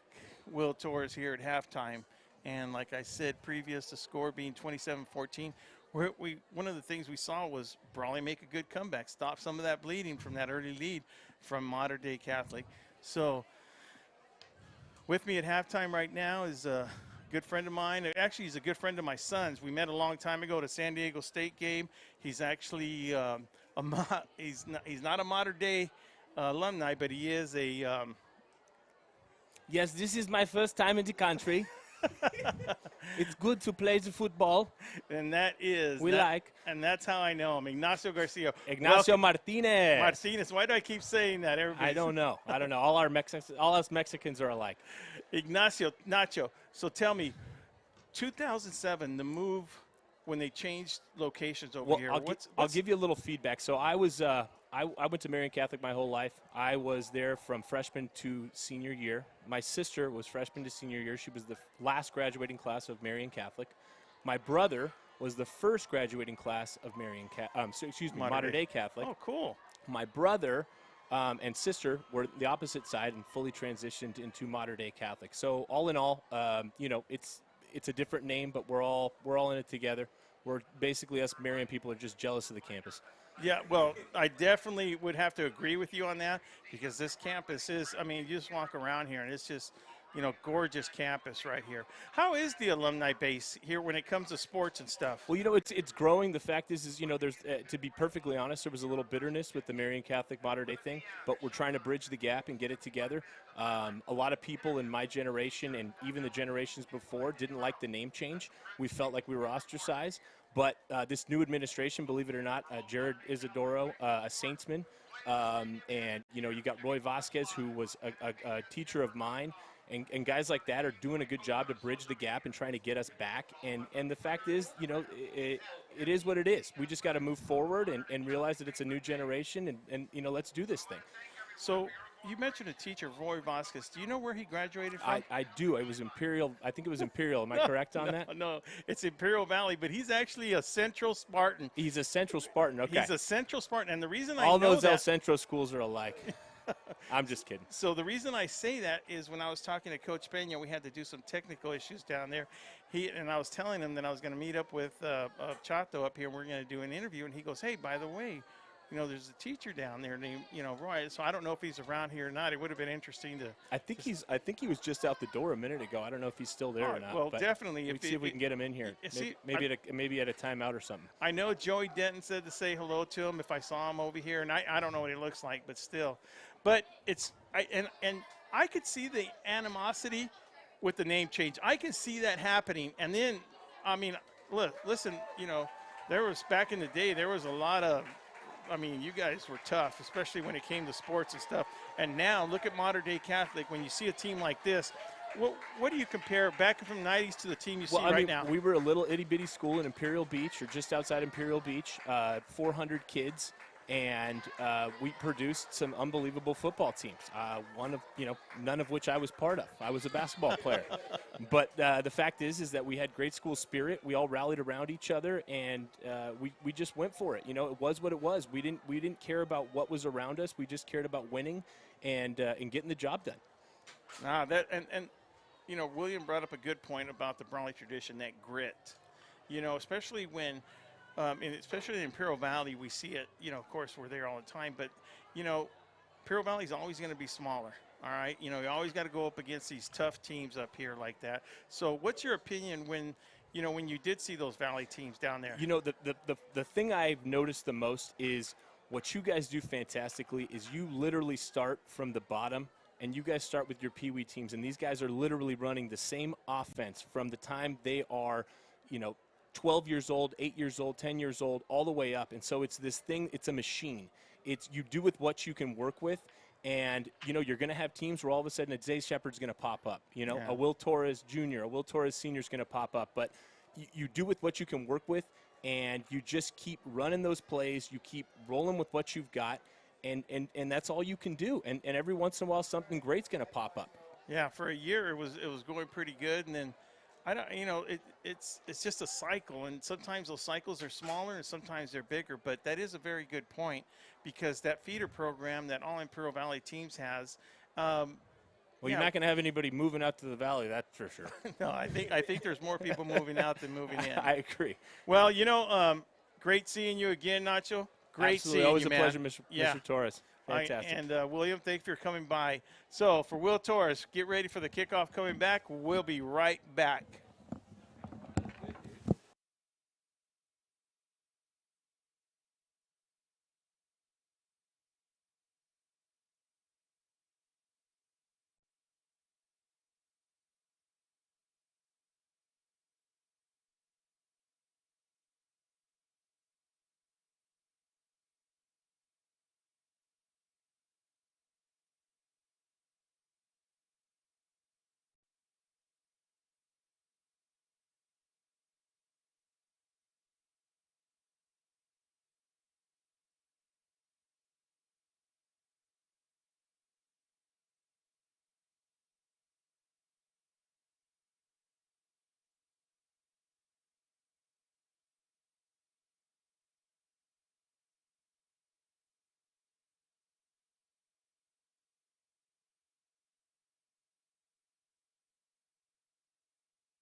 Welcome back, everybody. Will Torres, Ron Rubio. It's, you know what it's like, Ron. Get a couple of youngsters in here, you know. I hope that interview went well. It seemed like it. Well, you know, it's just sometimes my son's so busy, sometimes hard to keep up with him. So let's get ready to start this second half now with Modern Day Catholic 27, Brawley Wildcats 14. The Wildcats will receive the ball. Once again, this is going to be a key drive right here. Let's see if they got a little bit of momentum. I'll tell you what, Billy Brewer was happy to see that second quarter and score some points up there. Here we go, Ron, play-by-play guy. The kick deep to receivers, Abarca. Camilo looked at it, a return to the right. Abarca at the 15, 20, 25, 30. Good field position. I mean, great return, and another Crusader down. That is number 44, Nate Campbell. Now, well, a good return, yeah, a good setup, positive start, Will. Positive start for the Wildcats. As much as, you know, and I don't know, talk to me what might have happened at halftime right there, Ryan. Well, on the Crusader side, the winning side, the team that's ahead right now, you're up 21-0. You're going to half with a 13-point lead. Sure, the coaches are upset that, you know, the Wildcats made the run on them. Adjustments made on both sides of the field. Wildcats, of course, their adjustments were going to have to be a lot more serious, a lot more complex. The thing is, what do you do against a speedy defense like this? Wildcats were finding ways to move the ball, and they need to just keep that going, keep that momentum going. On the defensive side for the Wildcats, hey, it's kind of a plus that Chris Snyder went out with the shoulder injury. Yeah. Someone told me there was another Crusader that went out. Needless to say, when you're ahead, your adjustments are limited. But when you're behind, you have a lot more adjustments to make. Right now, we'll see how things turn out as we start this third quarter with an injury on the field. There you go. You take care of it. Yeah, that's and they got a couple of coaches around him and the good old training staff around him. But, you know, it looks like he's going to be down for a little bit. Not that it's saying it's serious, but with that said, right now I'd like to thank some of our sponsors. The Dom Team. Dom Team Real Estate Company serves the entire Imperial Valley with a full array of services, limited to not only residential, but including farmland, commercial, and industrial ground. For honest and reliable real estate advice, it's the Dom Team. Give them a call at 760-337-8600. Ojeda Industries, located on Brawley, right across the street on the south side of the airport. Commercial and industrial equipment supplier. Ojeda Industries is proud to sponsor Valley Sports Network. Voted #1 in Imperial Valley Press, best farming equipment provider for 2019. Once again, located in Brawley, that's Ojeda Industries. Havens Landscaping, located at 603 East Main Street in El Centro, specializing in gravel, rock, and stone for all your landscaping materials and needs. It's Havens Landscaping. Give them a call, 760-352-6735. So, Ron, after thanking some of our sponsors right there, and let me tell you something about the sponsors. You know, without them, this thing ain't happening. You know, Not happening. Yeah, we've been very fortunate, very blessed to have good people. And it's the kind of people, Ron, that, you know, they want to support the kids. They want to support the program. They want to support the whole system. So we are very thankful for each and every one of those. While we still got a Modern Day Catholic injured down on the field, Ron. Well, yeah, back to your, you know, the people that have sponsored us, hat goes off to them, you know, had good talks, especially with the Dom team, had a good conversation, and it's like the overall opinion of everyone. They want to be part of this. You know, Yeah. They promote youth sports. They promote all sports that's valley-wide sports. And, you know, the more the merrier. And the more we get sponsors, the more we can spread our wings and get things going. And, you know, we appreciate everybody that's been out there supporting us. You know, we started out, 2 seasons ago, and, you know, this is really our very first, if we complete the season, this will be our first 10-game simulcast, won't it?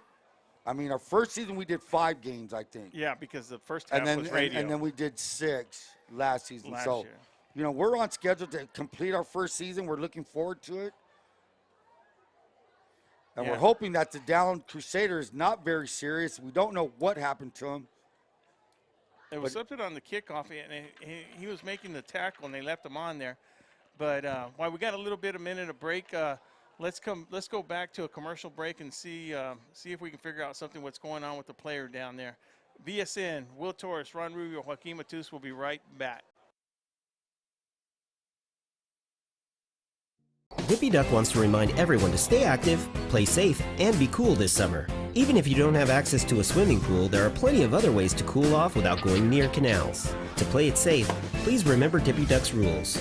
Never swim in a canal, never play near canals, and never jump into a canal. If you see someone fall in, get help or call 911. If something drops in accidentally, let it go. Things can always be replaced, but your life can't. Just stay away, and you'll stay alive.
Dippy Duck wants to remind everyone to stay active, play safe, and be cool this summer. Even if you don't have access to a swimming pool, there are plenty of other ways to cool off without going near canals. To play it safe, please remember Dippy Duck's rules.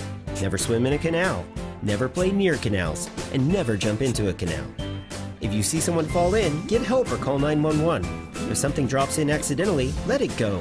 Things can always be replaced, but your life can't. Just stay away, and you'll stay alive.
Dippy Duck wants to remind everyone to stay active, play safe, and be cool this summer. Even if you don't have access to a swimming pool, there are plenty of other ways to cool off without going near canals. To play it safe, please remember Dippy Duck's rules.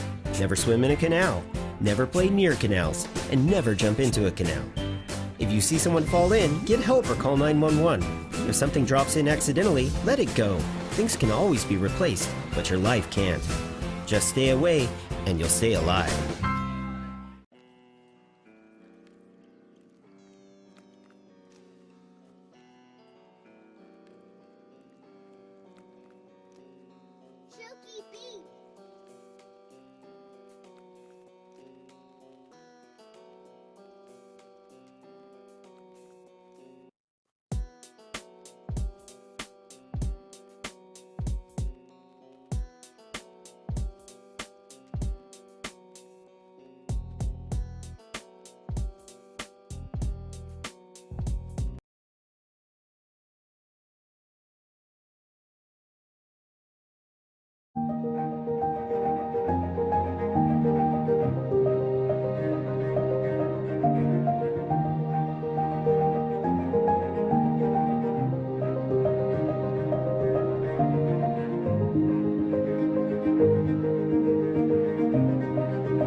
welcome back.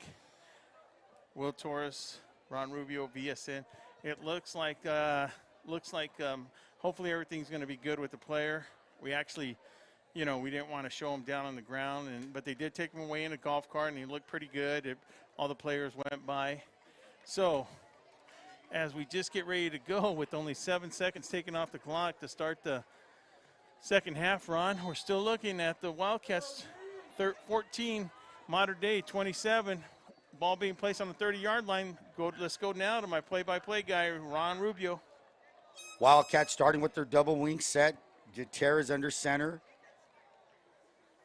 And it's a little, they shift into wing. The give us to Young to the right. He tries the right side. Nothing there. Great tackle by. That's number 8, and he's been there all night, and that's number 8 for the Crusaders. That's Jason Harden. Jason Harden all over the field tonight. Now, a guy we haven't called his number much, and maybe because we're running away from him, is Trey Edwards, a linebacker. They can line him up at inside backer, a middle backer, which they have him there right now. And he's just big, Ron. Look at him, man. He's a big kid. He's a big boy. He's out there. Like I said, he's very high, ranked very high as a prospect. Here we go. Wildcats trips to the left. Second down and 11, a loss of 1 on that last play. Shotgun formation, option. Gutierrez is 30, 35, 40. He's going to get enough for a first down. So the option has, when they ran it, has been effective. Well, that's one thing that Ethan Gutierrez does do good, Ron. He's very deceptive in that play, and he's really good at those handoffs, to fool that defense, right? It's the pull. It's all about the read. The read, he's reading one guy. If this one guy comes up or crashes, meaning crashes down on the running back, he'll pull it, and, he fakes out everybody. So here we go. The Wildcats now, 1st and 10. After a good kickoff return by Damian Abarca, they find themselves at the 41-yard line after that carry by Gutierrez. Trips to the left. Ball on the right hash. Gutierrez looking to his left. He throws. It's a slant. It's complete. Great throw, and that's Robert Platt again with a 9-yard run. A 9-yard completion to Robert Platt. So here we go, a little bit of momentum. They're finding a little bit of getting traction as an offense with 10-17 remaining, clock ticking. Brian Portis brings everybody up to the line of scrimmage. Tony Arriaga, one of the tackles there. We have Jonathan Garcia, Julius Diaz, Brian Portis, as I said, is the center. Wildcats again in the tight set, double wing under center is Gutierrez. Nobody widespread. The give us to Young to the right, middle. He tries to ride up the middle, and he's going to be short. So it's going to be a third and a long one for the Wildcats. Now, agreeing with the call and everything, it was kind of important on that one to just, get a little bit closer, especially when you're looking at second, third. They go up the middle on that run. They still got third down on that. This is one of those plays where you're going to have to depend on Ethan Gutierrez to get that ball down there. For a first down. Wildcats looking to extend this drive. They've had a first down. Like I said, they had a good start to the second half. The injury delayed some of the momentum, but the Wildcats have regained it a little bit now. Yeah, it does look like they're gaining a little bit of momentum. So now the first down will complete it. They will keep it going. It looks like a bad snap. Gutierrez, I don't know what happened, but it was not. I don't know if the snap wasn't fielded correctly, but needless to say, it's now a 4th and 1.5, maybe 2 yards. Well, it looked like after he faked off that inside handoff, he started running towards the back, and he started going the opposite way. But that was a no-gain play right there. So the Wildcats will stall on the first drive of the second half. They did move the ball up to the 49-yard line, so if Carranza could get a good punt off, nobody's deep to receive. That was Hall that was back there, and then Hall is out of the game. Jalen Hall, I believe. Well, right now. No, he's going back there. He's going back in there, yeah. Here's Carranza punting from his 40. Gets another good kick. Fielded by Hall at the 20, 25, trying to wing it out. Charlie Lai with a good tackle along with. Lai's there, Daniel Camilo's there, but Lai chased him down, made the guy run. Instead of north and south, he made him run east and west. Is that what you want to do with the speed? Make him run sideways. Make him run sideline to sideline. And that's where that containment on those punt Exactly. kicks does his job Good right there. point. He wants to spread out that guy, make him run towards the sideline, and we'll catch up to him. Let's You know, corral him. Let's yeah. get him in there. So this is where the defense has to. The Now- Wildcats for the defense has to do their part, Ron. 8:04 remaining. It doesn't take long. They've scored 2 touchdowns in less than 10 seconds. 8:04 remaining. They're looking at the sideline. They have Nico Mosley's back there, single back. They give us to Mosley. No, it's a fake to Mosley. They run a bubble, and that's complete to number 11. That's Roland George, and Roland George is going to be brought down by Tyler Carranza. Nice tackle there by Carranza. Good tackle by Carranza because, look, there was no gain on that. If there was, anything on that, Ron. Loss In of fact, 2. They lost 2 on that, and that's what you want to do, spread them out. Wildcats now getting a little bit of confidence out there on defense. Here we go. Trips to the left, single receiver on top to the Nankill's right.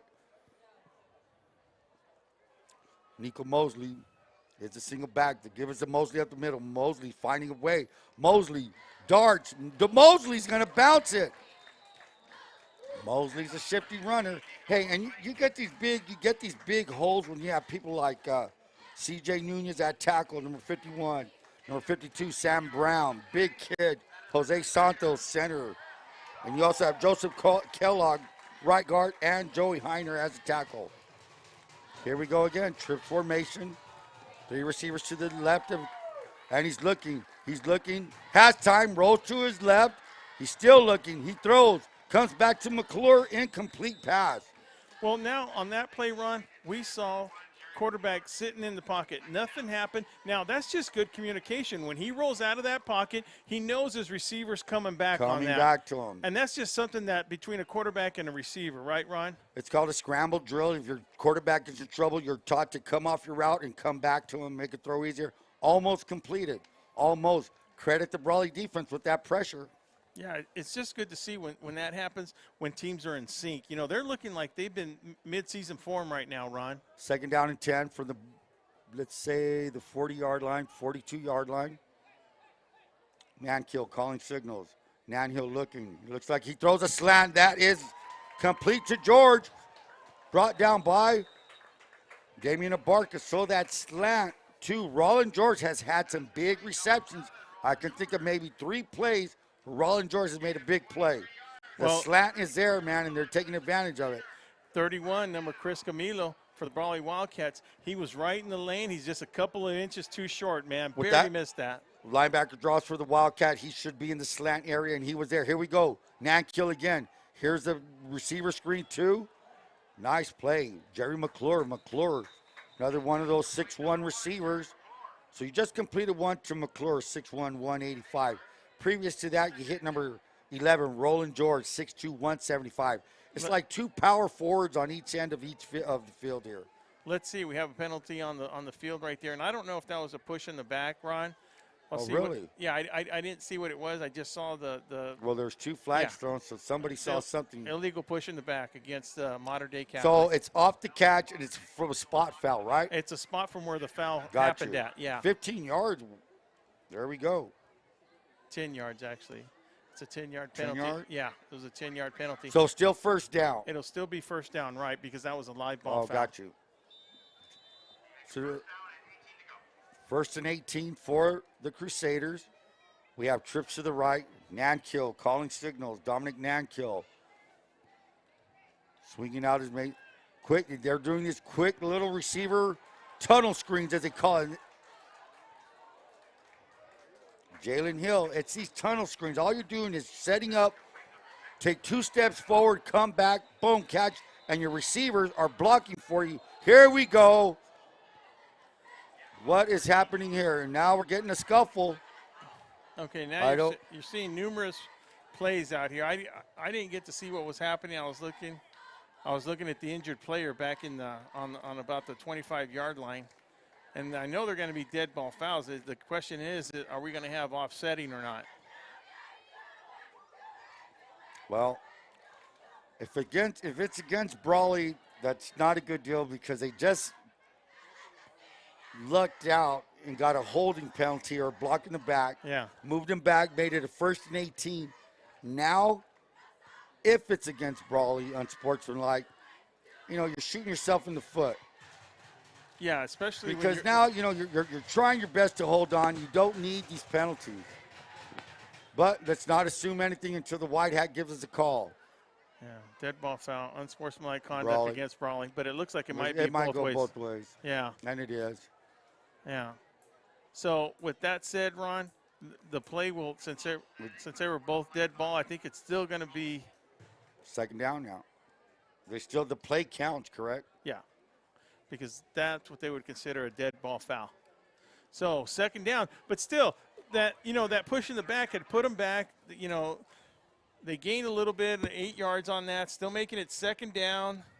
The yard marker, the chain crew is very deceptive. The first down, the kids over here, way back here. So I'm going to say that it's second down. There we go. Yeah, there. Now he's moving it right. Okay, so second down and about 6 yards to go. Yes. Now here they go with that. They don't run this formation. Double backs.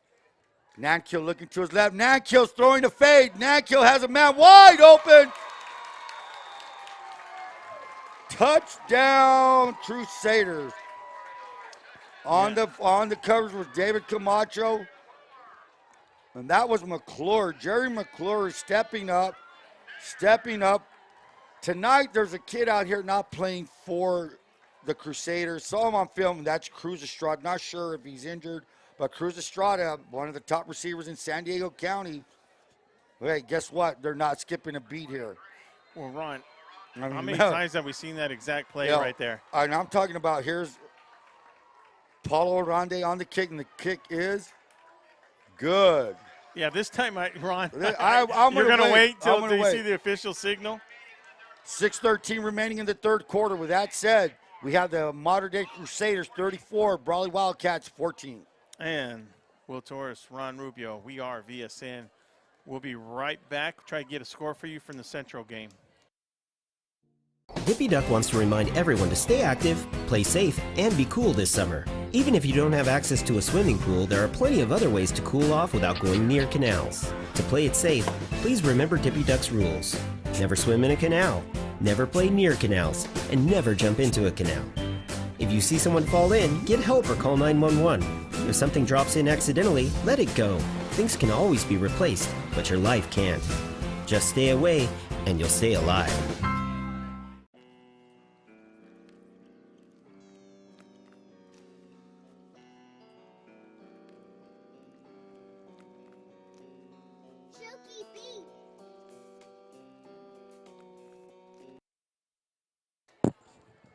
Back to live action, Ron Rubio. Camille at the 10, 15, 20, finds a little bit of running room.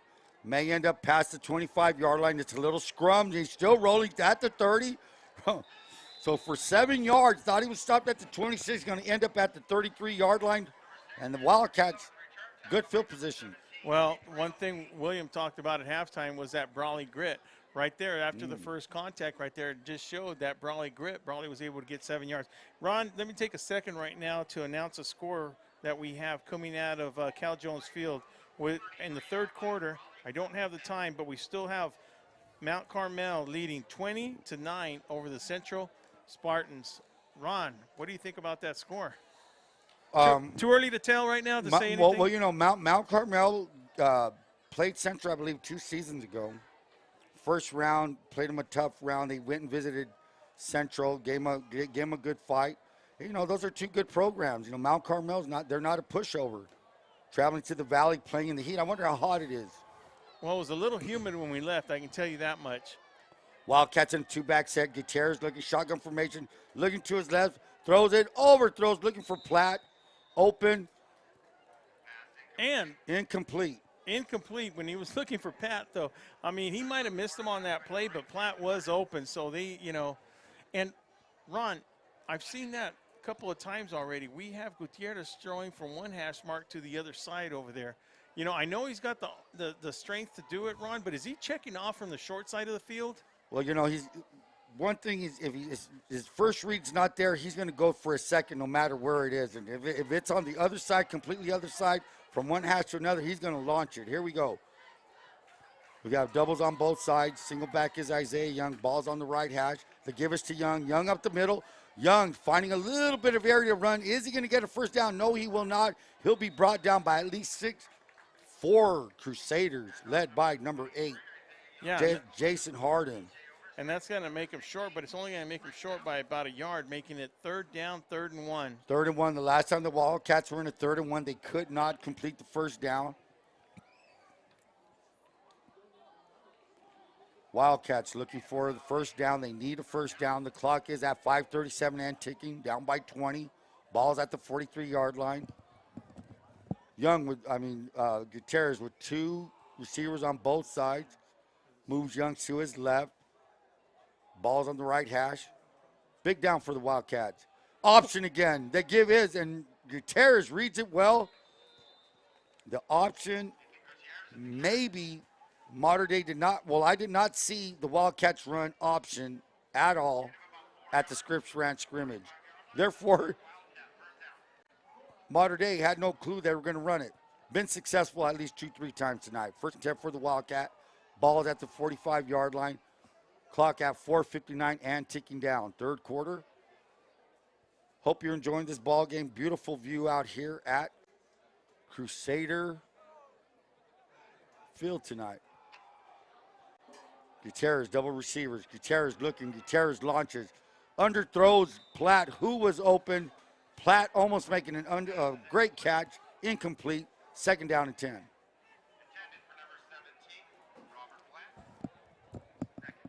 Second down and 10 for the Wildcats. Clock stops with the incomplete pass. 4:40 remaining.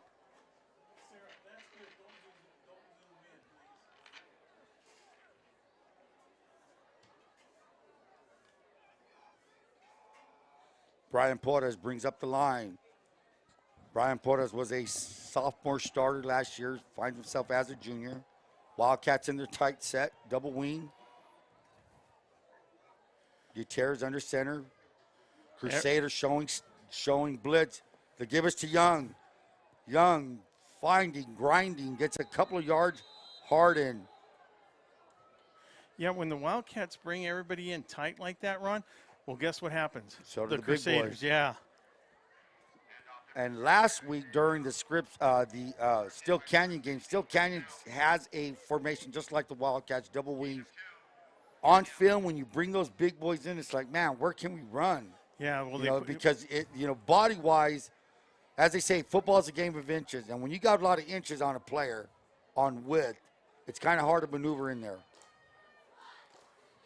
But I'm finding it really interesting that number 15, Nico Mosley, is playing linebacker.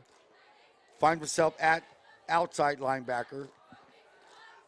As we said, Trey Edward anchors it at the middle linebacker spot. The give is to Young. Young up the middle. 50, 45, 40, 30, 20, 10, 5. Isaiah Young knocks it in. And that's what the Wildcats have been waiting. Lightning in a bottle. Isaiah Young. Woo!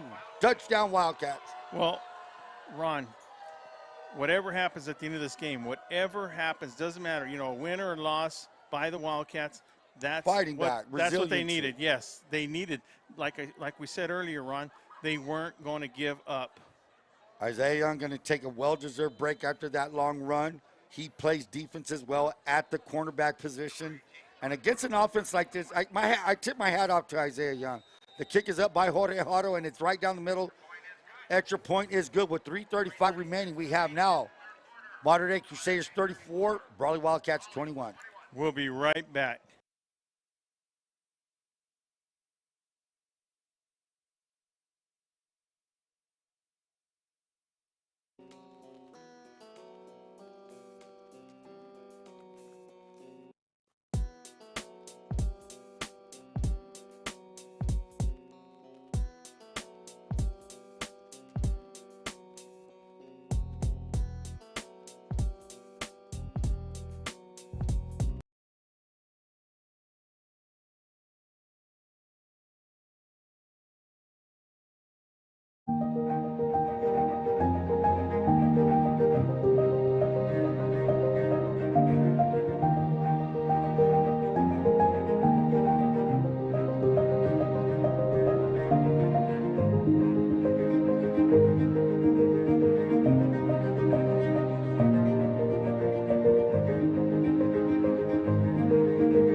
And as we see the Wildcats kick the ball out of bounds right now, as they've been doing, look, they're not going to chance nothing, Ron. They're not going to chance them running it back. You know what? They'll take their chances, go ahead and run it 65 yards Yes, back sir. or throw it up in the air, but we're not going to let you get that ball. Not with all that speed that modern day the Crusaders have.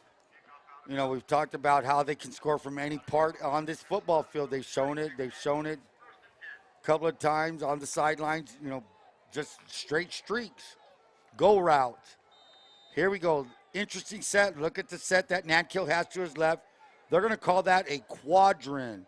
A quad. You have 4 receivers, empty backfield. You have 5 eligible receivers. Now they shift. Okay, they're going to shift into their doubles. Now with that shift, they all have to stop for 1 second, which Boom, they did right do. there. Back There to they double doubles. No, that's Smoke a and penalty. mirrors. Here's the sweep 2. Is that McClure? No, it's not. That is number 6, Jalen Hill. Jalen Hill, wide receiver, 5'10", 182 Gets a first pounds. down. Gets a first down. Now, I thought there was 2 men in motion on that, but of course, you know, I'm looking from up here, and I don't know if the flank official on the Brawley sidelines could have seen that. But that's one of the things that they do. One of the mechanics that they do have to keep an eye on is you can't have 2 men in motion like that. Now, is it petty? It's a give and take. Depends what side you're on. All right, now first down for the Crusaders right here, almost midfield right here on the 49-yard line. Nankill looking. Nankill launches. Nankill overthrows intended for number 5, Suhas Buncombe. Now, Ron, last week watching Scripps Ranch quarterback. Now that guy, of course, he was 6'8". Leatherwood. He was Leatherwood. He was slinging that ball downfield. The only thing this quarterback's kind of lacking is maybe the size and a little bit of zip on his passes. Well, you know, that's what I was saying about Leatherwood last week. It's because of his height, it's where the ball comes out.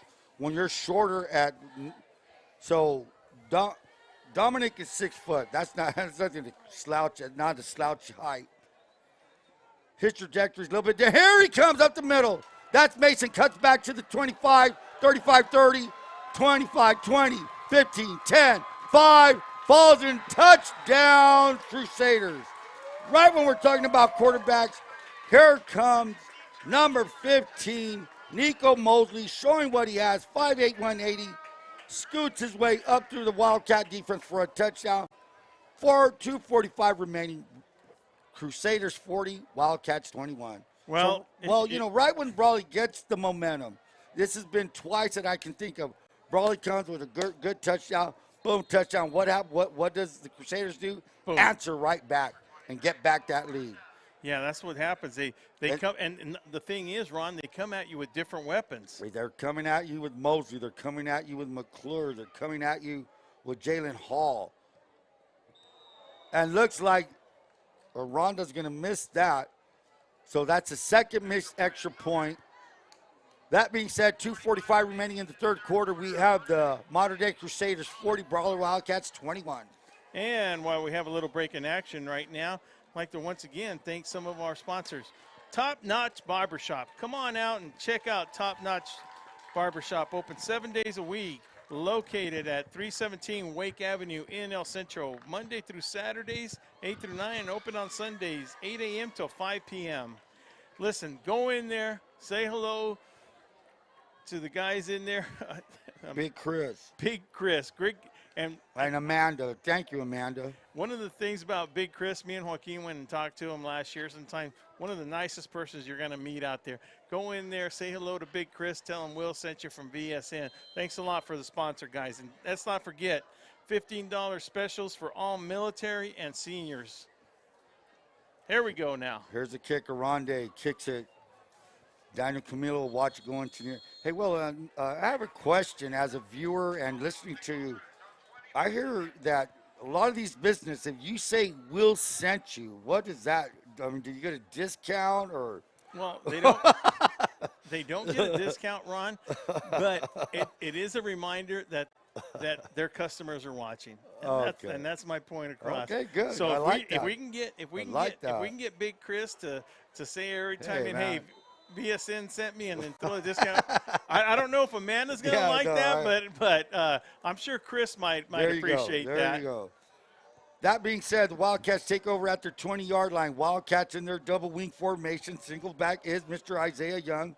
The give is to Young. No, it's not. It's a Barca, and he's going to be brought down. Now that's the kind of play, signature play by Trey Edwards. Just come in there, storming, and throws that running back for a 4-yard loss. Talk about the middle linebacker play right Trey there. Edwards. Trey let me tell Edwards. you, How many schools are looking at him, and which schools are looking at him? He's Well, a D1 prospect as a junior right now, right, Ron? as a junior right now, as I said, he's like number 13 overall recruit for his class of 2023, meaning he's only a junior. They're saying SC has him, but I'm pretty sure everybody's going to be looking at him, and he has a lot of time to decide. But this kid, everybody wants him. He's on everybody's radar. Gutierrez looking. Gutierrez with the launch intended for Makai Washington, defended very well by number 23, and that's a kicker, Paulo Arande. And now that's kind of, let's see, you're a place kicker. Yeah. Then you turn around and you get to play cornerback and defend well. That's the second time that kid's been on a play and broken up a play. Well, great play by Paulo Arande. I'll tell you what, Ron, I wouldn't be surprised if he also plays soccer. I bet. And not only that, plays a little bit of baseball. Those are what we were talking about last week when you get those 3-tier sport athletes. I love them. That's good stuff. That's good stuff. If you can play 3 sports, 2 sports. Are we still in the third quarter, Ron? Yes, we are. With Clock is 1:57 to go, score 40-21. Wildcats find themselves in a 3rd and 14. Trips to the right. Single receiver on top. Young in the backfield. Or is that Carranza? No, it's Young. Gutierrez looking. Gutierrez launches. No! Robert Platt with a great catch over the middle. That's what the Wildcats needed. Yeah. Let me tell you, Platt plays with a lot of confidence, And good for him. I know he's young, He's but only a sophomore. Yeah, and good for him playing with a lot of confidence. And you're exactly right. That is what the Wildcats needed right now. Big play, get him out of the hole. Hey, let's keep the chains moving. Let's get a point. Let's get some touchdowns. That's what they're saying to themselves. Wildcats not giving up, 40-21. That's the thing of a good football team, the modern-day Crusaders. They have a big lead. The team makes a little bit of a comeback, but they find a way to answer. Here we go. Gutierrez looking. Gutierrez trying to find his way out. And that play, even though it wasn't a sack, that play was intended for number 2 of the Wildcats. That's Damian Abarca. But number 8, Jason Harden, man, he made Gutierrez adjust his throw where he wanted to throw it. And like I said, there are some different defenders out there that were out there on Saturday versus Steel Canyon. However, they don't seem to skip a beat. Here come the Wildcats. Looks like they're going to have trips to the right. Ball's on the left hash. Gutierrez shotgun formation. Alongside him is Isaiah Young, single receiver on top. Gutierrez shouting out some instructions before the ball snap with 1:15 remaining. Gutierrez gives to Young up the middle. Young, 35. Young, 40. Young at the falls forward to the 45-yard line. Good enough for a Brawley first down, brought down by number 4 of DJ Overstreet. And that first down is brought to you by Hart Insurance, insuring our local community for over 70 years.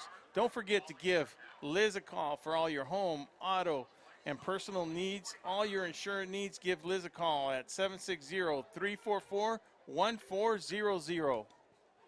I wonder if Liz was in the stands to watch Noah Gonzalez, her son, play JV, played a pretty good ball game at safety today for us. Hey, well, good to hear that. I did speak to her about that, and she was really excited about this year's football season. Nice. Good to hear her.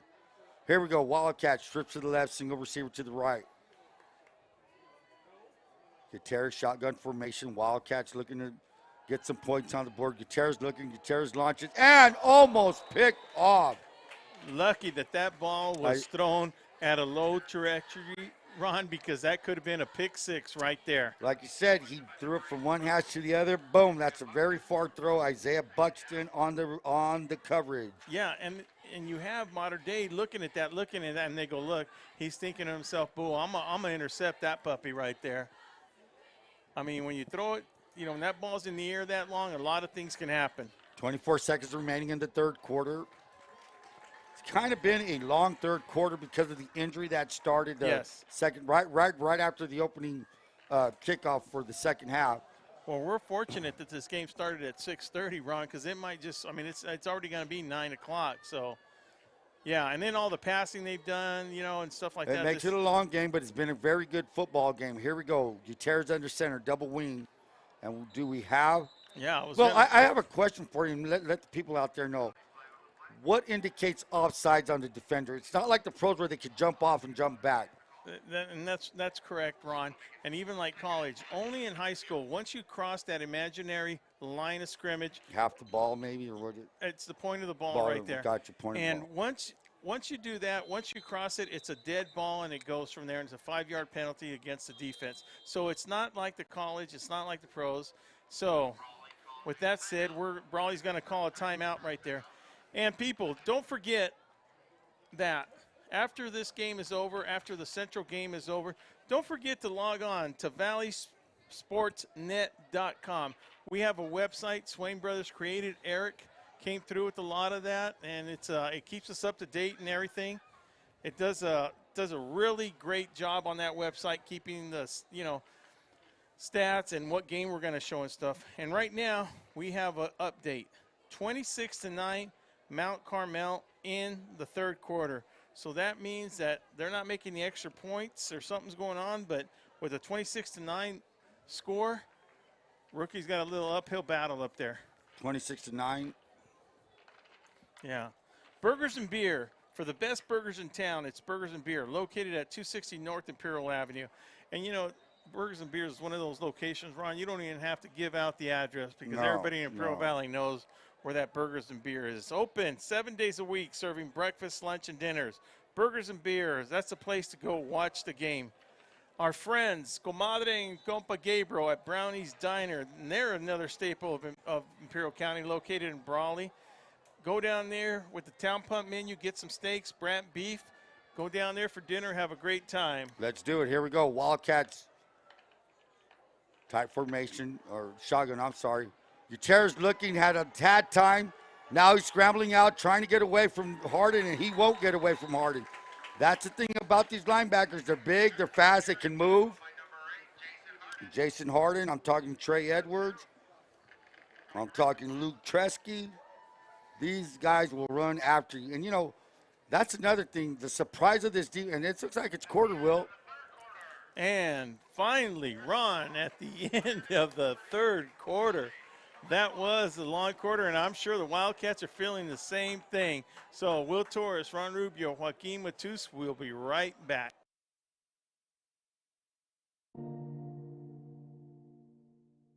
Dippy Duck wants to remind everyone to stay active, play safe, and be cool this summer. Even if you don't have access to a swimming pool, there are plenty of other ways to cool off without going near canals. To play it safe, please remember Dippy Duck's rules. Never swim in a canal, never play near canals, and never jump into a canal. If you see someone fall in, get help or call 911. If something drops in accidentally, let it go. Things can always be replaced, but your life can't. Just stay away, and you'll stay alive.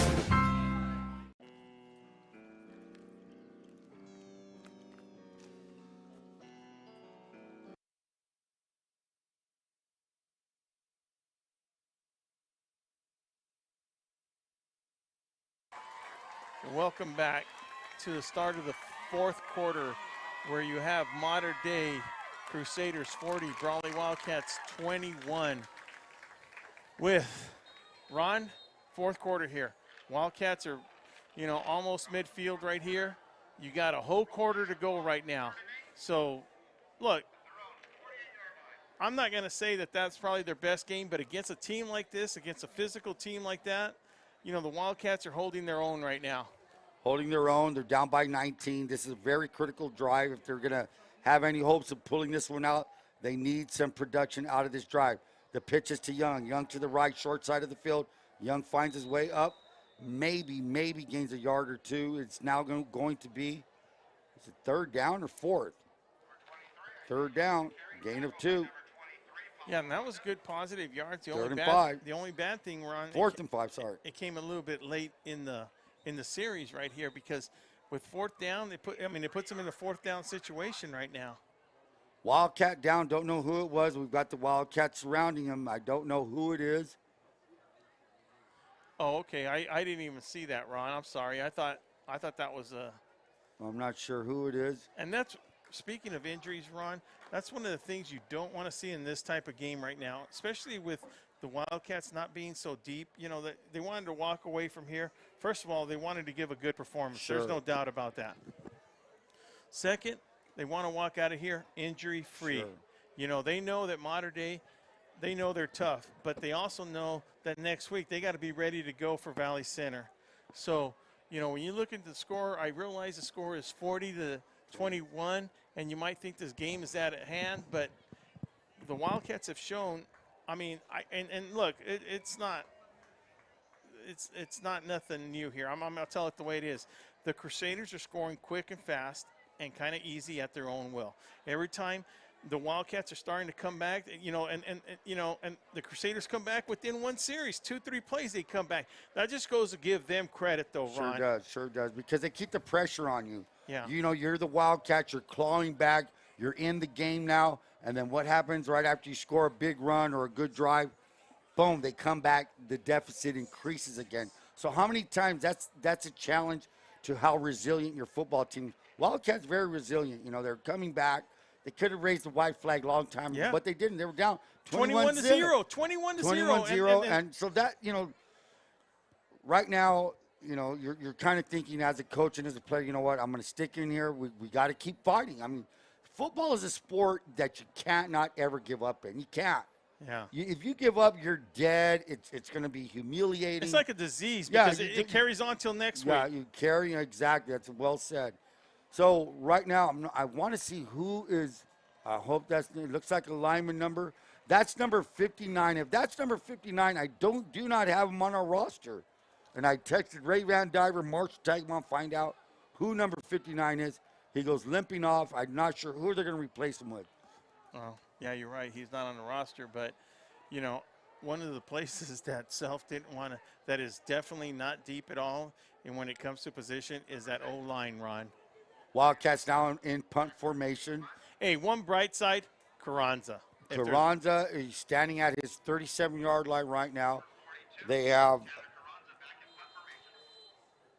Jalen Hall deep to receive. Now, I hope I'm not calling Carranza the wrong name. Tanner.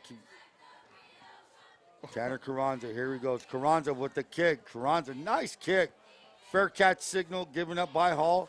And he'll down it at the 11-yard line. So Carranza will get you some field position back with his leg. And that's a great weapon to have.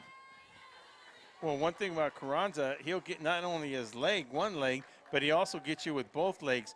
Tanner Carranza, I mean, he's a great running back. Yes. I mean, I know they got Young back there, and Young, of course, is your biggest weapon. But let me tell you, that Carranza, he's one of those north and south runners, no doubt about it. So Carranza has the Crusaders back at their 11-yard line. Nankill still in there. Dominic Nankill. Nankill looking. He gives a shoulder shrug, shoulder fake, a little bit of pressure. He rolls out. He's going to throw on the run. And it is going to be incomplete. Nice catch. Jerry McClure came back for the pass, as we talked about. Scramble drill. Came back. And let me tell you, you know, word is Dominic Nankill has already, been offered a scholarship to New Mexico State. What a great thing. You're only a sophomore. Junior. And, you know, well, as a sophomore, they offered it to him. So that's on the table. That's something good for him. Has a future at football. And I like how he directs his football team. Yeah, I mean, especially as a sophomore like that, I don't know if COVID had anything to do with it, but those are one of the good stories I like hearing, you know, especially, you know, in this day and age where injuries come so often, especially after a good McMillan off to the left. McMillan, strong running back, number 32. That's a pure sophomore right there. Anthony McMillan, sophomore, 6'1", 220. Hey, when I talked to McMillan before the game, man, I was like, whoa. He looked like he's lined up for San Diego State right now. Here we go. Trips to the right, single receiver to the left of Nankill. Nankill rolling to his right. Nankill looking. Nankill launches out the back of his foot. A little bit of bumping by both guys incidental, Will? Incidental. I mean, I was looking straight at that play, in my opinion, and obviously the back judge opinion. That was a lot of incidental contact right there. Intended for Noah Allen, number 21. Good play by Damian Abarca, number 2. Looks like Damian Abarca is the free safety for the Wildcats. Well, one thing is showing is that Dominic, you know, he's only a junior at 6 foot, 170 pounds, but he's still showing he's ready to throw the ball downfield, you know. When you're a gunslinger, you want to shoot every time, man. You want to shoot that gun all the time. Here we go. Looking at the sideline, looking at the coach who makes the call. I'm really interested to know how they run that process. Here we go. The give is to McMillan. McMillan's finding his way to the 30, 35, 40, 45, 50, and Abarca pushes him out of bounds at the 50. That's a big truck coming at you, man.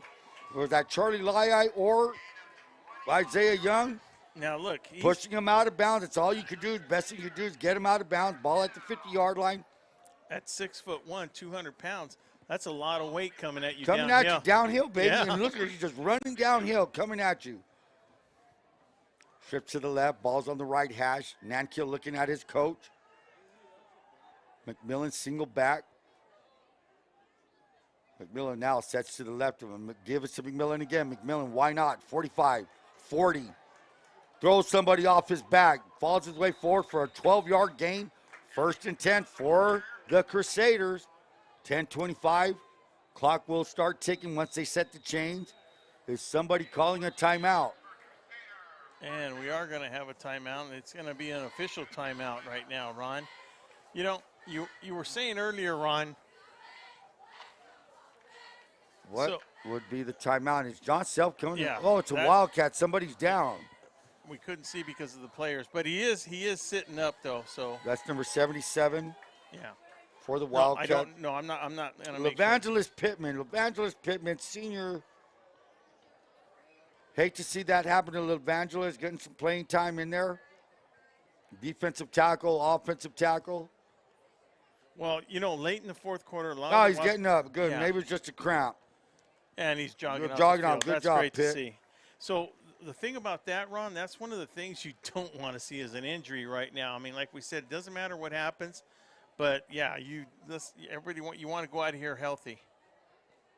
And we have seen that, right? The Wildcats are there hasn't been nobody that's been taken out that hasn't come back in. Right? No. Oh no, the offensive lineman.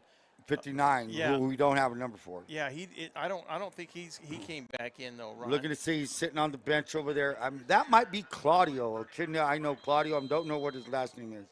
Here we go. 1st and 10 for Nankill looking. Nankill has time. Nankill steps up. Nankill throws. Intended for number 11.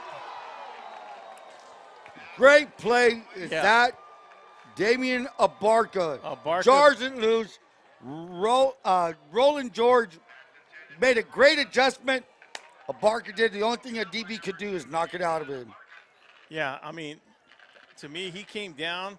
Right before he came down, he got a little touch, and that was not a friendly touch at all. Abarca was able to knock that ball loose from him. Damian Abarca played last season in the shortened season as a rover monster back. Now they have him at free safety. Played that very well. Here we go. Nankill setting the Crusaders with a double set. Check that. We have 3 receivers to his left. That's Trips motions. Cuts back again, back into Trips. Nankill looking to his left. Nankill trying to set up a screen. Wildcats, and he tucks it away. 30, 35, slides down to the 22. Hey, that's why people are looking at this kid. Pretty shifty, smart. Screen wasn't there. Takes it upon himself. Slides for a 1st down. Well, just the intelligence, just the intelligence on his part at the quarterback position, Ron, shows why people are looking at him. Yes, now, sir. When you said New Mexico State, he didn't accept that, right? No, it's just one offer that's been officially presented to the kid. Okay, I thought they had to wait till he was a junior to officially present him, or is it just a verbal? No, it's just like, it's a verbal. Like, hey, here's the offer. Do you want it? You've got kids signing in 8th grade. Yeah. Here we go. Here's fake sweet. Nankill again. Nankill looking, picked off. No. Daniel Camilo breaks it up. Pass intended for number 11, Roland George. He's been having a good night. And Personally, I thought that was going to be Brawley Wildcats' first Oski, not only of the night, but at the Would have been early nice. yeah, Would have been nice. they would have kind of needed that. To, We have a penalty on the field. Looks like maybe holding. so it's going to be marked against the modern-day Crusaders here with 9:33 to go, and I don't even think the clock's moved there for a while. Rombo with the No, score. well, you know, they're passing the ball. You know, they've had a few runs with McMillan. Now that Nankill's spreading the ball all over the place, the clock stops every time the ball is incomplete.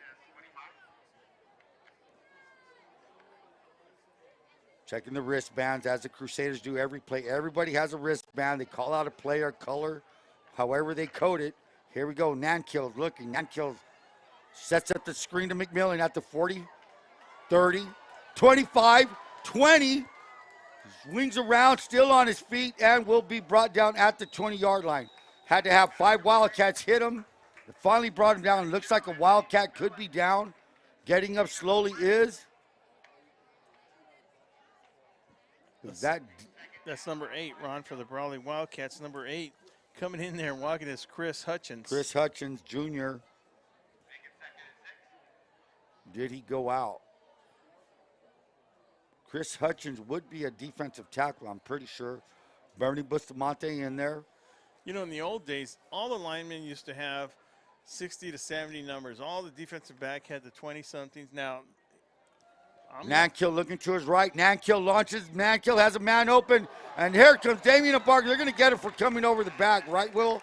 Yeah, when I peek outside, I really have to. I didn't get to see that, but that is going to be defensive pass interference on that. Came over the back, hit him before the ball got there. You know, now, see, with the ball being on the 21-yard line, half the distance, and that doesn't give them the full 15 yards on that, because if it was 11 yards, 11 and a half, 10 and a half. Yeah. Because that would have put them on the 2-yard line if they would have just gave them the 15. But since it's inside the 30-yard line, they give them half the distance to the goal line, which is not the true 15 yards, but that's just the way those fouls are. So Barca, first and 10 from the 11. They can get a first down off this drive. They don't need to score. It won't be a first and go. They can get a first and 10. But the way this offense has been clicking, I doubt they're going to get stopped at the 1-yard line. No, this is a strong offense right here. Doubles on both sides. Motion by number 21 to give it a fake. Slant throw, a little bit behind number 12. Isaiah Buxton, intended receiver. Great, pretty play. Oh, motion, sets up, yeah. Makes you think they're going to sweep left. Leave that single receiver alone with that corner. But not only that. A little bit thrown behind. Little thrown behind, great play by the offense, but that was also a great play by the defense. Yes, it was. Just good timing on that, you know. Isaiah Young, Iron Man, going both ways, carrying the ball, playing deep cornerback versus a pass-happy offense. Not an easy thing to do. Motion, here we go. Now, I have a question. Can you have 2 guys moving like that? Okay, so that's new to me. Oh! Charlie Lai with the blind shot on Nankill. You know, we saw Charlie Lai making the last tackle last week against the Scripps Ranch, and now he comes through with this. So that's also builds momentum just on an individual. You know, so, you know, they're going to see. Now, to go back to your question, can you have 2 people move at the same time? Yes, they can, Ron. They can both shift. They can both move. The problem is that before the ball is snapped, they both have to be set. Okay. Now, if that happens, then only one can move after that. So I hope I'm not complicating things. No. But yes, they can move, but they have to set for a second before the ball is snapped. Well, with that play by Charlie Lai, moves the ball from the 11, a loss of 9, all the way back to the 20. So now they could use that first down at the 1. Who knows? Everybody looking at the ref on the sidelines. Nankill unsure of what to call it. So a timeout by the Crusaders with 7:52 remaining in the game. Modern Day 40, Brawley Wildcats 21. Will Torres, Ron Rubio will be right back.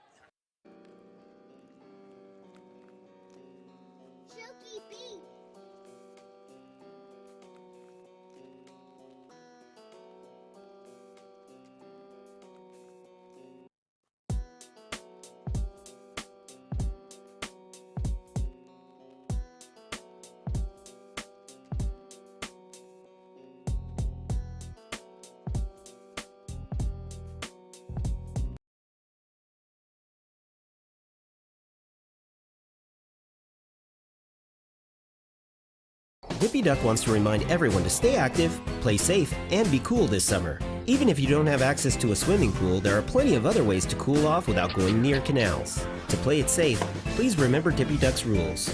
Never swim in a canal, never play near canals, and never jump into a canal. If you see someone fall in, get help or call 911. If something drops in accidentally, let it go. Things can always be replaced, but your life can't. Just stay away, and you'll stay alive. Welcome back to Modern Day Stadium right here. Beautiful stadium at that. 3rd and 19, Nankill looking. Nankill's being rushed. Nankill's going to be brought down by Bernie Bustamante, number 67. Bernie. Let me tell you what, Bernie Bustamante is a hardworking young man on and off the field. That kid. You know what? It's good hearing stuff like that. Yeah, you know, it's a good story. You know, Bernie's a hustling young man.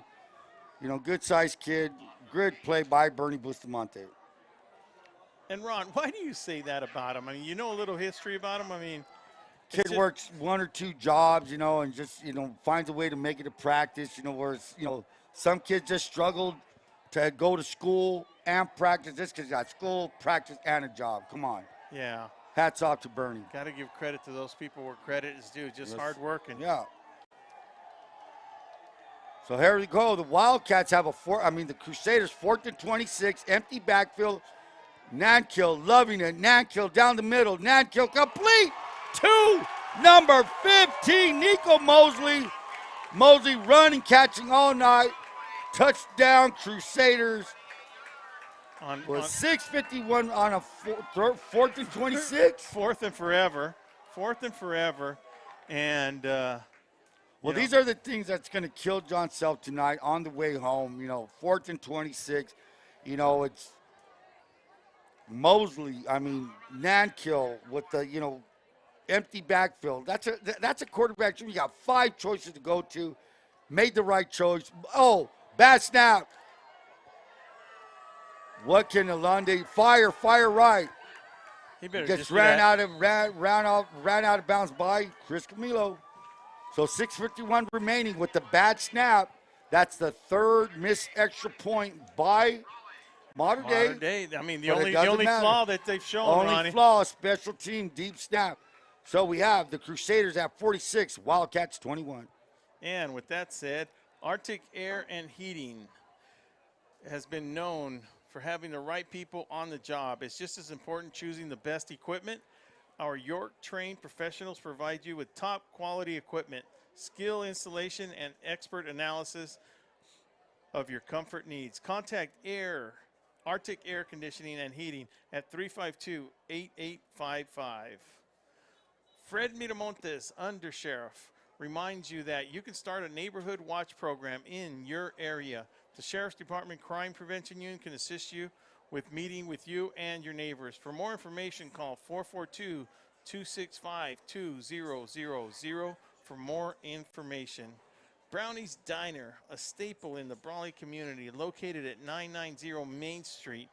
Brownie's Diner, serving the Town Pump menu, famous for their chicken fried steak and also featuring Brant beef on their menu. Brownie's Diner, call for takeout at 760-344-2938.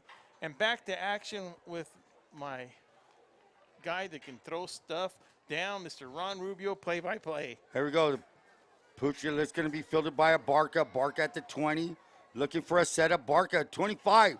Abarca 40. Abarca 50. All the way to the 45-yard line of Modern Day. And like we said, Wildcats are finding themselves in a hole.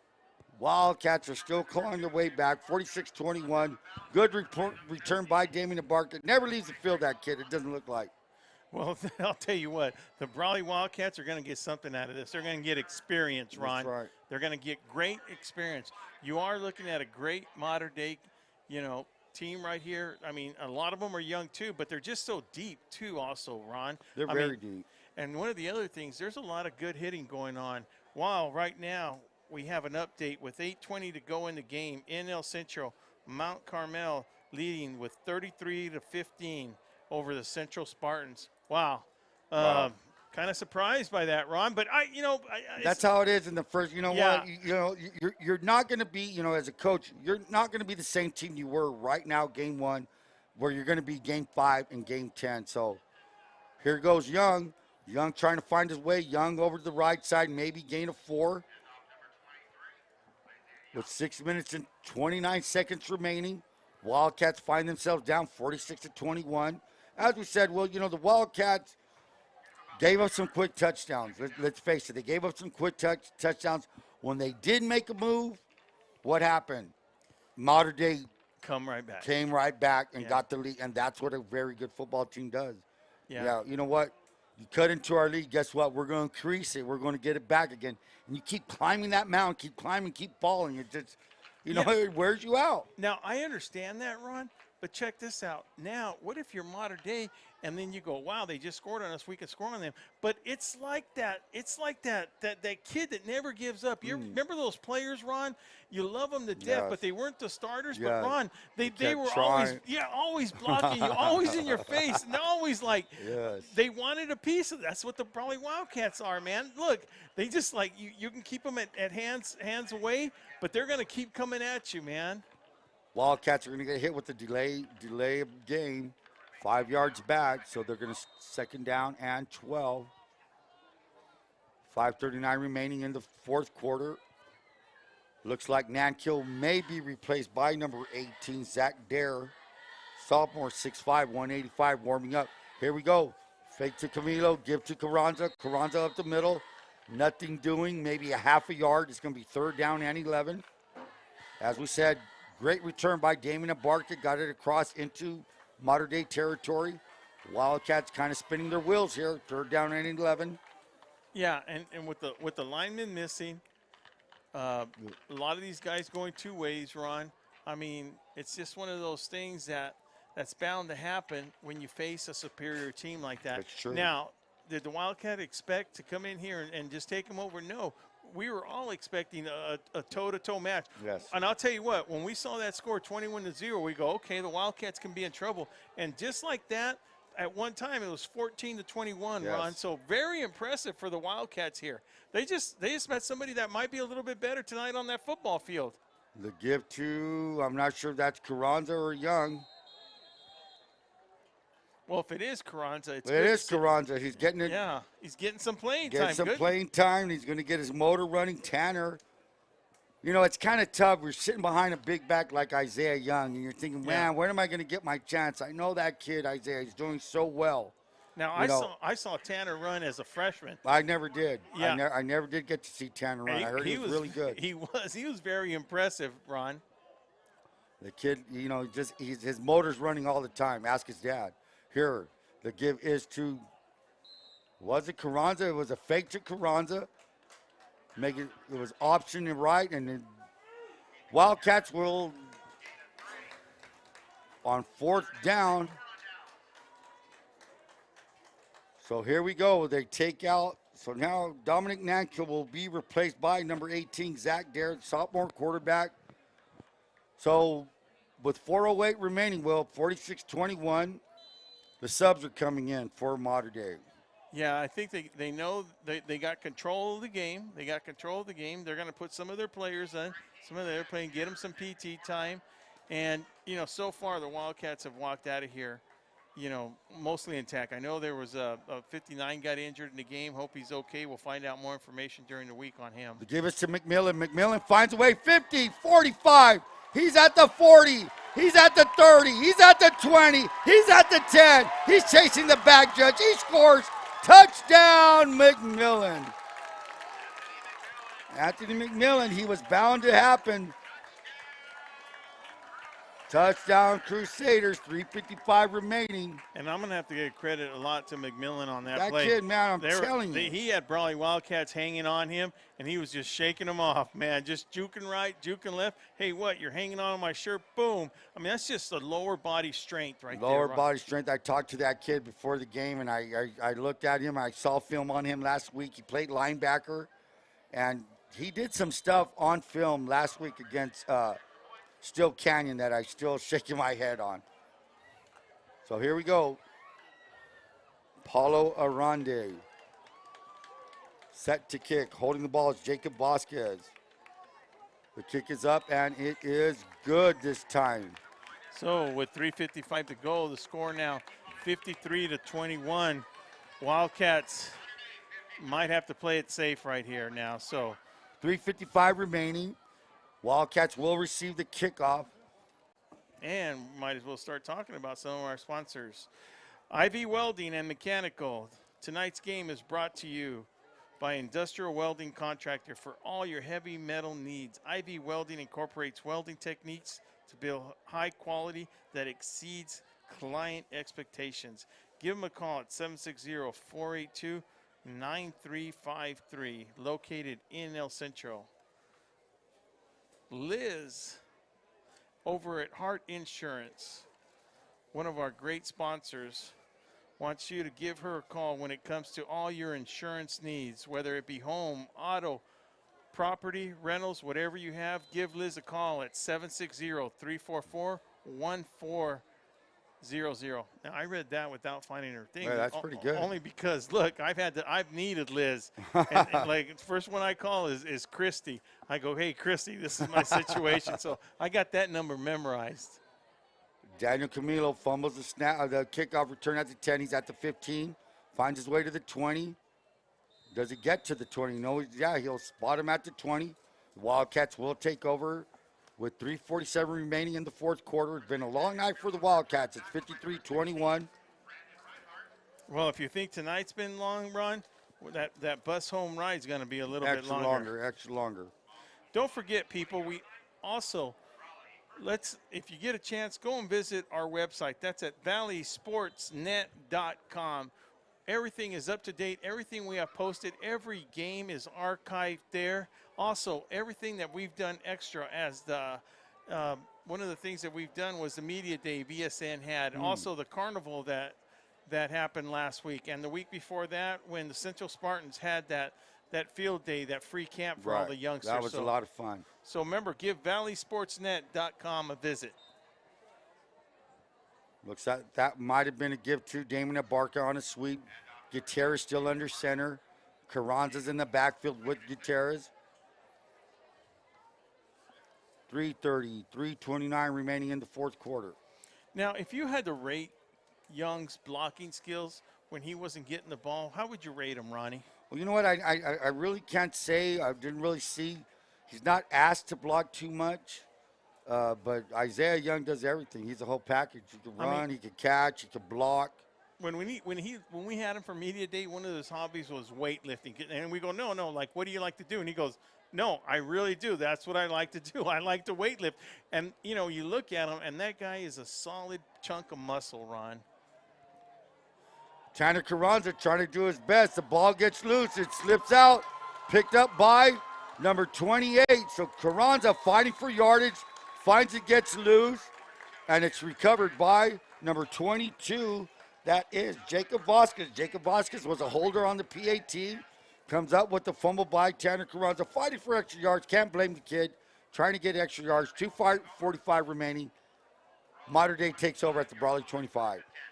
Well, I got to give you a little bit of credit. If you can start remembering even the holders' names, Ron, that's getting better at this. The more we do it, the more you start learning. No, that's one thing you do good. You dissect the offense and the defense on any football team. Glad to have you as a partner, Ron. Here we go. Motion 21. Now that has got to be a penalty.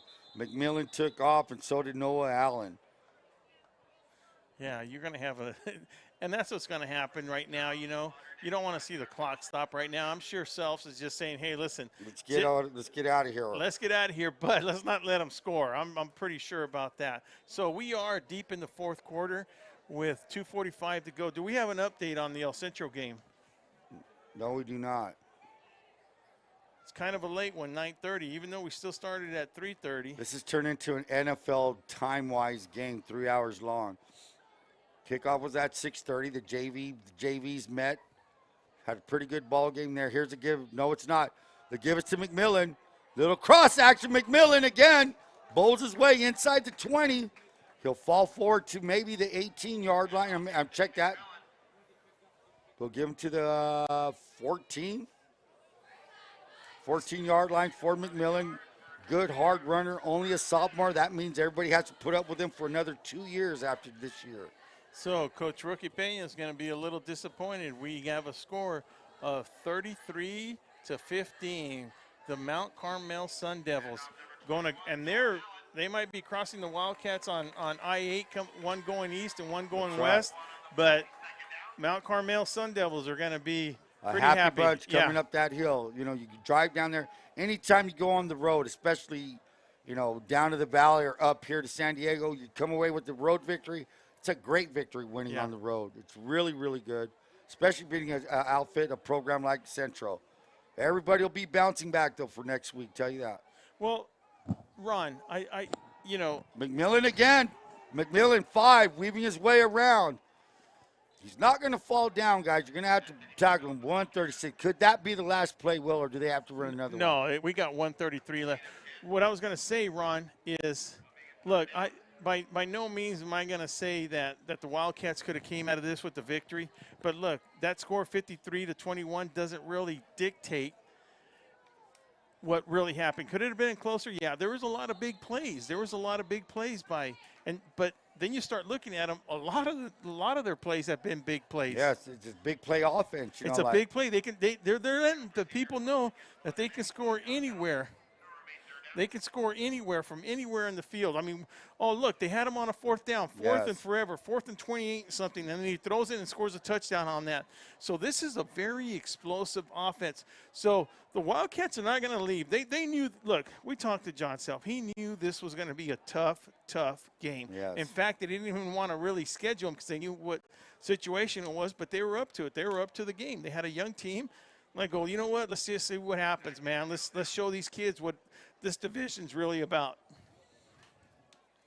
So, Zach Dare taking a knee. That means it's with 47 seconds left. They'll probably take another knee, and that should end the ball game. Oh, I'm sorry. When you meant that, yeah, I thought you meant was the clock going to continue. Okay, no, yeah, you know, it's one of those safety things, and let's just hope that both teams, you know, the Wildcats are hoping they see them again. Yes, I mean, they will. look, the Brawley Wildcats have had good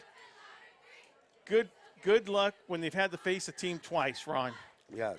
So, well, you know, the road is going to run in Division III is going to run through Modern Day right now. I think you're right. You know, the road's going to run through them, and, you know, if you want to be the D3 championships, you're going to have to face these guys somewhere, and that's how football rolls. So that's the talk clicks down to 0.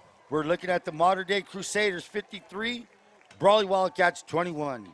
And with that said, on a long night, still, you know, a lot of good things happen on the Wildcat side. Yes, I know sir. one of them wasn't the scoreboard, but, you know, they can show they can score against a very top quality offense.